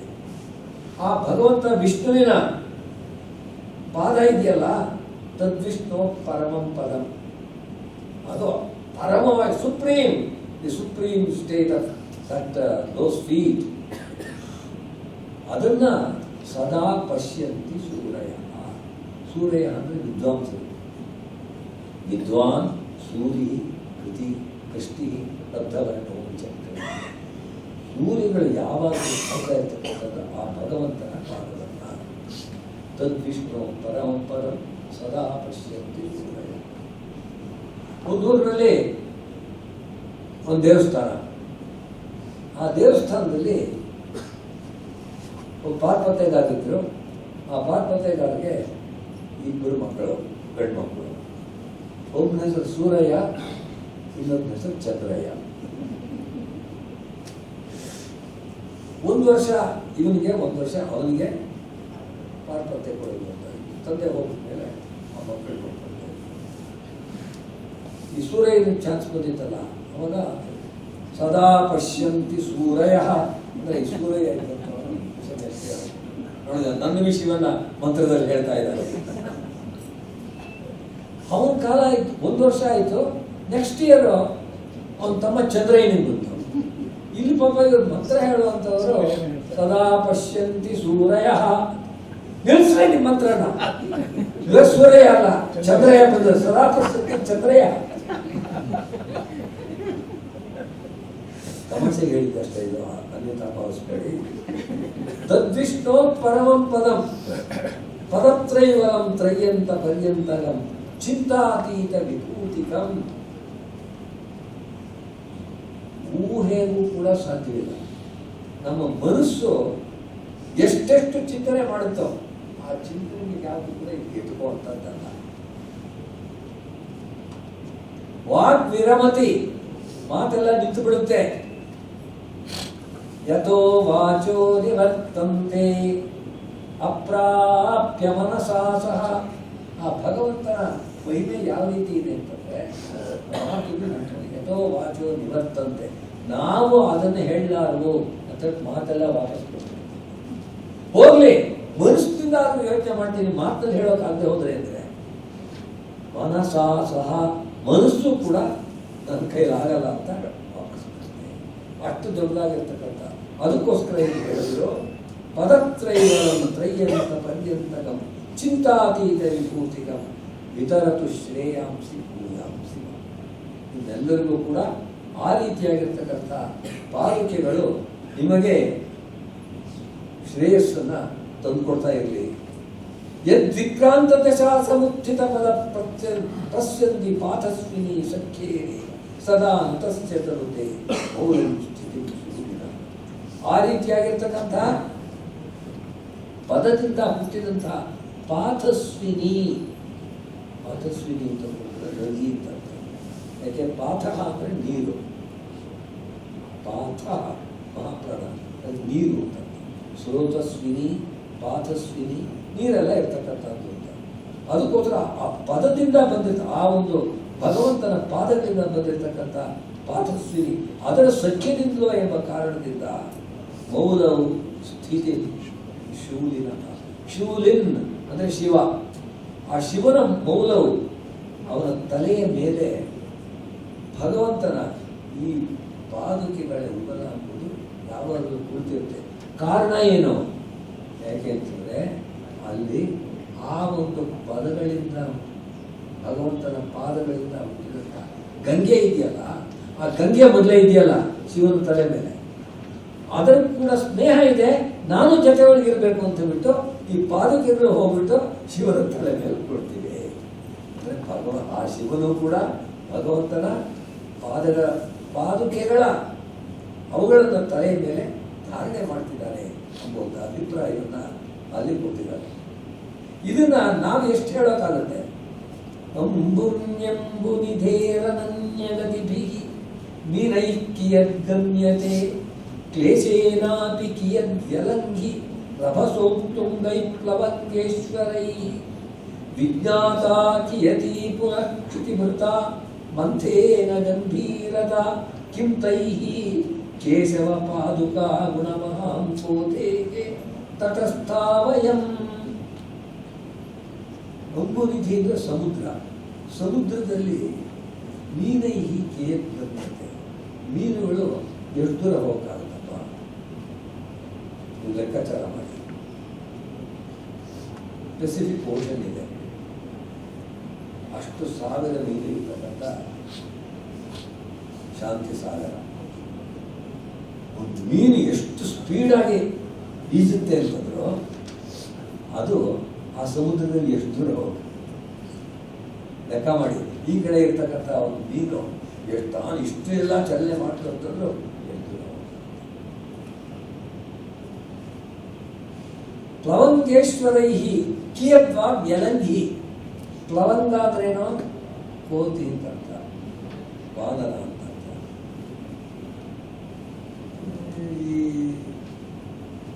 ಎಲ್ಲ ಕೇಳಿದೆಲ್ಲ ರಾಮಾಯಣದಲ್ಲಿ ಕಥೆನ ಹೋಗಿದ್ದಾರೆ. ಲಂಕೆ ಸಮುದ್ರದ ಆಚೆ ಇದೆ, ಹಾರಬೇಕು. ನೀನೆಷ್ಟೇ ಹಾಕ್ತೀಯ? ನಾನು 1 ಮೀಟರ್ ಹಾಕ್ತೀನಿ, 4 ಮೀಟರ್ ಹಾಕ್ತೀನಿ. ಆದರೆ ಸಮುದ್ರ ಅಷ್ಟು ದೊಡ್ಡದಾಗಿದ್ದಿಲ್ಲ. ನಾನು 1 ಮೈಲಿ ಹಾಕಬಲ್ಲೆ, 2 ಮೈಲಿ ಹಾಕಬಲ್ಲೆ ಅಂತ ಹೇಳ್ತೀನಿ. ಹಂಗಾರ ಹೇಳ್ದ, ನಾನು ಬೇಕಾದ್ರೆ ಇಡೀ ಸಮುದ್ರ ಎಷ್ಟಿದೆ ಅಷ್ಟನ್ನು ಹಾಕಬಲ್ಲೆ. ಆದ್ರೆ ಒಂದು ಪ್ರಾಬ್ಲಮ್ ಏನು ಅಂತಂದ್ರೆ ವಾಪಸ್ ಬರೋದು ನನ್ನ ಕೈಲ. ಯಾರೋ ಒಬ್ರು ಕಾರ್ ಇಟ್ಕೊಂಡಿದ್ರು. ಆ ಕಾರಲ್ಲಿ ಏನಪ್ಪಾ ಅಂದ್ರೆ ಸ್ಟ್ರೈಟ್ ಆಗಿ ಹೋಗ್ಬೋದು, ಅದು ರಿವರ್ಸ್ ಇಲ್ಲ ಅದಕ್ಕೆ ಅಂತ ಕಾರ್ ಇಟ್ಕೊಂಡು ಏನ್ ಮಾಡೋದು? ಆಗ ಆಮೇಲೆ ಹನುಮಂತ ದಾಟ್ತಾ ಅಂಬೋದು ನನ್ನ ಕಥೆ. ಈ ಬೇರೆ ಬೇರೆ ಕವಿಗಳಿರ್ತಿರಲ್ಲ, ಅವ್ರ ಸಮುದ್ರದಲ್ಲಿ ವಿಜ್ಞಾತ ಕಿಯತಿ ಪುನಃ ಕ್ಷಿತಿಭೃತ ಮಂಥೇನ ಗಂಭೀರನ. ಸಮುದ್ರವನ್ನು ಕಡಿಬೇಕು, ಅಮೃತವನ್ನು ಉತ್ಪಾದನೆ ಮಾಡಬೇಕು ಅಂತ ಇಷ್ಟಪಟ್ಟರು. ಮಂದರ ಪರ್ವತವನ್ನ ಮಂಥವಾಗಿ ಅಲ್ಲಿಟ್ಕೊಂಡು, ಈಗ ಮನೆಯಲ್ಲ ನಾವು ಕರಿತೀವಿ ಮಂತು ಅಂತ ಕರಿತೀವಿ ನೋಡಿ, ಕಡಿಗೋಲನ್ನ ಮಂತು ಅದು ಸಂಸ್ಕೃತದಲ್ಲಿ ಮಂಥ, ಮಂಥಾನ ಅಂತ. ಮಥನಾತಿ ಅನೇನಾಯಿತಿ ಮಂಥ. ಆ ರೀತಿಯಾಗಿರ್ತಕ್ಕಂಥ ಮಂದರ ಪರ್ವತ ಸಮುದ್ರದಲ್ಲಿ ಇಟ್ಟಿದ್ರಲ್ಲ, ಸಮುದ್ರದ ಆಳವನ್ನು ಎಷ್ಟು ಪರೀಕ್ಷೆ ಮಾಡೋಕ್ಕಾಯ್ತು ಆಗ್ಲಿಲ್ವಂತೆ. ಅವಾಗಲೇ ಭಗವಂತ ಕೂರ್ಮಾವತಾರ ಮಾಡಿ ಅದಕ್ಕೆ ಸಪೋರ್ಟ್ ಕೊಟ್ಟು ಕೆಳಗಡೆ ಅದರಿಂದ ಆ ಬೆಟ್ಟವನ್ನ ಕಡಿಗೋಲ ಮಾಡ್ಬೋದು. ಹೀಗೆ ಇದೇ ರೀತಿಯಾಗಿ ನಾವು ಭಗವಂತನ ಪಾದಕೆಗಳ ಮಹಿಮೆಯನ್ನು ವರ್ಣನೆ ಮಾಡಲಿಕ್ಕೆ ನಾವು ಹೇಗಿದ್ದೀವಿ ಅಂತಂದ್ರೆ ಸಮುದ್ರದ ತಟಸ್ಥ ದಡದ ಮೇಲೆ ನಾವು ನಿಂತ್ಕೊಂಡು ನೋಡ್ತಾ ಇದ್ದೀವಿ. ನಾವು ದಾಟೋದು ಯಾವಾಗ, ಅದರ ಆಳ ಕಂಡಿಡಿಯೋದು ಯಾವಾಗ, ಎಲ್ಲಿಂದ ಇದೆ ಅದು ನಮ್ಮ ಕೈಲಿ ಸಾಧ್ಯವಿಲ್ಲದೆ ಇರ್ತಕ್ಕಂಥದ್ದು. 1,000 ಶ್ಲೋಕಗಳಲ್ಲ, 1,00,000 ಶ್ಲೋಕಗಳನ್ನು ಮಾಡಿದ್ರು ಭಗವಂತನ ಪಾದುಕೆಗಳ ಮಹಿಮೆಯನ್ನು ಹೇಳೋದು ಆಗೋದಿಲ್ಲ ಅನ್ನೋದನ್ನ ನಮ್ಮ ವೇದಾಂತ ದೇಶಿಕರು ಹೇಳ್ತಾ ಇದ್ದಾರೆ. ಅಷ್ಟು ದೊಡ್ಡ ಕವಿಗಳು, ಅಷ್ಟು ದೊಡ್ಡ ದಾರ್ಶನಿಕರು ಅವರೇ ಆಗಿದ್ದಾರೆ ಅಂತ ಹೇಳಿದ್ದಾರೆ. ಈ ಪಾದುಕಾ ಸಹಸ್ರ ಸ್ತೋತ್ರದ ಮಹಿಮೆಯನ್ನ ನಾವು ಯಾಕೆ ತಿಳ್ಕೊಳ್ಳೋಕ್ಕಾಗುತ್ತೆ? ನಾವು ಎಷ್ಟೇ ಪ್ರಯತ್ನ ಪಟ್ಟರು ಒಂದು 5-6 ಶ್ಲೋಕಗಳು 10 ಶ್ಲೋಕಗಳಿಗಿಂತ ಹೆಚ್ಚಿಗೆ ಒಂದು ದಿವಸದಲ್ಲಿ ಹೇಳೋಕ್ಕಾಗ್ತಾ ಇಲ್ಲ. ಇವತ್ತು ಇಷ್ಟನ್ನೇ ಹೇಳಿ ಮುಗಿಸ್ತಾ ಇದ್ದೀವಿ. ಒಂದು ವಿಚಾರ ಏನಂದರೆ, ಇವರು ದೇವಶ್ರೀಗಳು ಇವತ್ತು ಕೆಲವು ಶ್ಲೋಕಗಳನ್ನು ತಂದುಕೊಟ್ಟಿದ್ದಾರೆ. ವಿದ್ವಾನ್ ಎಚ್.ಎಂ. ಸುಧೀರ್ ಅಂತ ಹೇಳಿದ್ದು, ಅವರು ಹೆಗ್ಗದ್ದೆ ಶೃಂಗೇರಿ, ಅಲ್ಲಿರ್ತಕ್ಕಂಥ ಶೃಂಗೇರಿ ಇರ್ತಕ್ಕಂಥದ್ದು. ಅವರು ಈ ವೆಂಕಟನಾಥರ ಬಗ್ಗೆ, ಈ ಪ್ರೋಗ್ರಾಮ್ ಬಗ್ಗೆ ಪದ್ಯಗಳನ್ನು ಬರೆದಿದ್ದಾರೆ. ಓದ್ಬಿಡ್ತೀನಿ ಅಷ್ಟೇ. ಅದನ್ನು ಅರ್ಥ ಹೇಳೋಕೆ ಮತ್ತೆ ಒಂದು ಸಬ್ಜೆಕ್ಟ್ ಹೇಳ್ತಾರೆ. ಯನ್ನಾಥಾದಿ ಮುನೀಂದ್ರ ವೃಂದದರಿತಂ ವೇದಾಂತ ವಾಕ್ಯೋದ್ಗತಂ ದ್ವೈತಾದ್ವೈತ ಶಿಷ್ಟ ಸುಚಿತಂ ರಾಮಾನುಜೋದ್ಭಾಸಿತಂ ಮನ್ವಾನ ಪ್ರಥಿತಂ ಮತಂ ಹರಿಮತಂ ಯಚ್ಚಿದ್ ವಿಶಿಷ್ಟಂ ತತಂ ಜೀಯಾತ್ ವೆಂಕಟನಾಥ ದೇಶಿಕವರೋ ವೇದಾಂತ ಪಂಚಾನನ. ಪಂಚಾನನ ಅಂದ್ರೆ ಸಿಂಹ ಅಂತ ಅರ್ಥ. ಒಂದು ಸಭೆಯಲ್ಲಿ ನಾನು ಕೇಳಿದ್ರು, ಯಾಕೆ ಸಿಂಹಕ್ಕೆ ಪಂಚಾನನ ಅಂತ ಹೆಸರಿಟ್ಟಿದ್ದಾರೆ? ಪಂಚ ಅಂದ್ರೆ ಎಷ್ಟಪ್ಪ? 5. ಸಿಂಹಕ್ಕೆ 5 ಮುಖ ಇರ್ತಾ? ಪಂಚಾನನ ಅಂತ ಹೆಸರಿಟ್ಟಿದ್ದಾರೆ. ಸಂಸ್ಕೃತದಲ್ಲಿ ಪಂಚ ಎಂಬ ಶಬ್ದಕ್ಕೆ ವಿಶಾಲವಾದದ್ದು, ವೈಡ್ ಅಂತ ಅರ್ಥ. ಈ ಪ್ರಪಂಚ ಅಂತೀವಲ್ಲ, ಅದಕ್ಕೇನರ್ಥ? That it is very wide. ಆದ್ದರಿಂದ ಪಂಚಾನನ ಅಂದರೆ ಸಿಂಹದ ಮುಖ ಅಗಲವಾಗಿರುತ್ತೆ, ಕಾಣುತ್ತೆ, ಅದಕ್ಕೋಸ್ಕರ ಪಂಚಾನನ. ಆ ರೀತಿಯಾಗಿ ವೇದಾಂತ ಪಂಚಾನನ ಅಂತಂದರೆ ಕವಿ ತಾರ್ಕಿಕ ಕೇಸರಿ ಅಂತ ಹೇಳಿದವಲ್ಲ, ಅವರ ವಿಷಯಕ್ಕೆ ಹೇಳಿದ್ದಾರೆ. ಯಸ್ಯಾಶೇಷ ವಿಶೇಷಚಿತ್ ವಿರಸಿತಂ ಪಾಂಡಿತ್ಯಂ ಅತ್ಯದ್ಭುತಂ ದೃಷ್ಟ್ವಾ ವಿಸ್ಮಿತ ಮಾನಸಶ್ಚ ಜಗತ್ತು ಘಂಟಾವತಾರಂವಿದ. ಇನ್ನು ಮೊದಲೇ ಹೇಳಿದ್ದೀನಿ ನಿಮಗೆ ಘಂಟಾವತಾರ. ಕಂಪಂತೆ ಸ್ಮ ನಿರುತ್ತರ ಉತಸಭಾಯಾಂ ಯಸ್ಯ ವಾದೋತ್ತಮೈ ಜೀಯಾತ್ ವೆಂಕಟನಾಥ ದೇಶಿಕವರೋ ವೇದಾಂತ ಪಂಚಾನನ. ವೇದಾಂತಾದಿ ಸುದರ್ಶನೇಷು ಚ ಯಥಾ ಜ್ಞಾನಂ ವಿಪಶ್ಚಿನ್ಮಣೆ ಕಾವ್ಯಾನಾಂ ರಚನೆ ತಥೈವ ಸುಗತಿಶ್ಚಾಸಿ ವಿದ್ವನ್ಮಣೆ. ಶಾಸ್ತ್ರಾಣಾಂಚ ಕೃತಿಶ್ಚಕಾರಭೂತ ಸ್ತೋತ್ರಾಣಿ ಚ ಗ್ರಂಥವೈ ಜೀಯಾತ್ ವೆಂಕಟನಾಥ ದೇಶಿಕವರೋ ವೇದಾಂತ ಪಂಚಾನನ. ಕಾವೇರಿ ತಟವಾಸಿನೋ ವಸುಪತೆ ಶ್ರೀರಂಗನಾಥಸ್ಯ ದಿವ್ಯಾಂಶೇನ ಸಮನ್ವಿತೆ ಶಿವಯುತೆ ಸೌರಾಧಕೆ ಪಾದುಕೆ ಶ್ಲೋಕಾನಾಂಚ ಸಹಸ್ರಂ ಆರಚಿತವಾನ್ ಸ್ತುನ್ವಶ್ಚತೆ ಭಕ್ತಿಮಾನ್ ಜೀಯಾತ್ ವೆಂಕಟನಾಥ ದೇಶಿಕವರೋ ವೇದಾಂತ ಪಂಚಾನನ. ಛಂದೋಭಿರ್ವಿವಿಧೈ ಚಮತ್ಕೃತಿಯುತೈ ವಾಕ್ಯೈ ಸಮೇತಾನ್ವರ ನಾನಾಬದ್ಧ ಸುಬದ್ಧ ಚಿತ್ತ ವಿಷಯಾನ್ ವಿದ್ವನ್ ಮನೋರಂಜಕ ವ್ಯಾಖ್ಯಾತೀನ ಚ. ನಾಗರಾಜ ಸುಮತಿ. ಈ ಪ್ರೋಗ್ರಾಮ್ಗೆ ನಾಗರಾಜ ಅವರು ವ್ಯಾಖ್ಯಾನ ಮಾಡ್ತಿದ್ದಾರೆ ಎಂಬುದು ಕೂಡ ಅಲ್ಲೇ ಹೇಳಿದ್ದಾರೆ. ವ್ಯಾಖ್ಯಾತೀನ ಚ ನಾಗರಾಜ ಸುಮತಿ ಶ್ಲೋಕಾಶ್ಚ ತಾನ್ ಸ್ಥಾವತಾನ್ ಆಯಾಂತು ಶ್ರವಣಾಯ. ಕೇಳೋದು ಬಂದ್ರಪ್ಪ ಅಂತ. ಆಯಾಂತು ಶ್ರವಣಾಯ ಭೋ ಬುಧಗಣ ಇತಿ ಆಹ್ವಯಾಮೋ ವಯಂ ಅಂತೇಳಿ ಸುಧರ್ಮದಲ್ಲಿ ಹಾಕೋದಕ್ಕೋಸ್ಕರ ಈ ಸುಧೀರ್ ಎಂಬಂಥವರು ಪದ್ಯಗಳನ್ನು ರಚನೆ ಮಾಡಿ ಕೊಟ್ಟಿದ್ದಾರೆ. ಇದರಲ್ಲಿ ಮುಖ್ಯವಾಗಿ ವಿಶಿಷ್ಟಾದ್ವೈತದ ತತ್ವಗಳನ್ನು ಸೇರಿಸಿದ್ದಾರೆ. ಅದರ ವಿಚಾರವನ್ನು ನೋಡೋಣ. ನಾಳೆ ಯಥಾವಕಾಶವಾಗಿ ನಾವು ಪ್ರಯತ್ನವನ್ನು ಪಡೋಣ ಅದನ್ನು ವಿವರಣೆ ಮಾಡೋದು. ಯಾಕೆಂದರೆ ಅದೆಲ್ಲವೂ ಕೂಡ ಶ್ಲೋಕಗಳನ್ನೇ ವರ್ಣನೆ ಮಾಡ್ಬೋದು, ಆದರೆ ವಿಶಿಷ್ಟಾದ್ವೈತದ ತತ್ವವನ್ನು ತಿಳ್ಕೋಬೇಕು. ಅದಕ್ಕೋಸ್ಕರ ಕೆಲವು ಕಾಲ ನಾಳೆ ವಿವರಣೆ ಮಾಡೋದಕ್ಕೆ ಪ್ರಯತ್ನ ಪಡ್ತೀನಿ. ಸರ್ವೇಭ್ಯೋ ನಮಃ.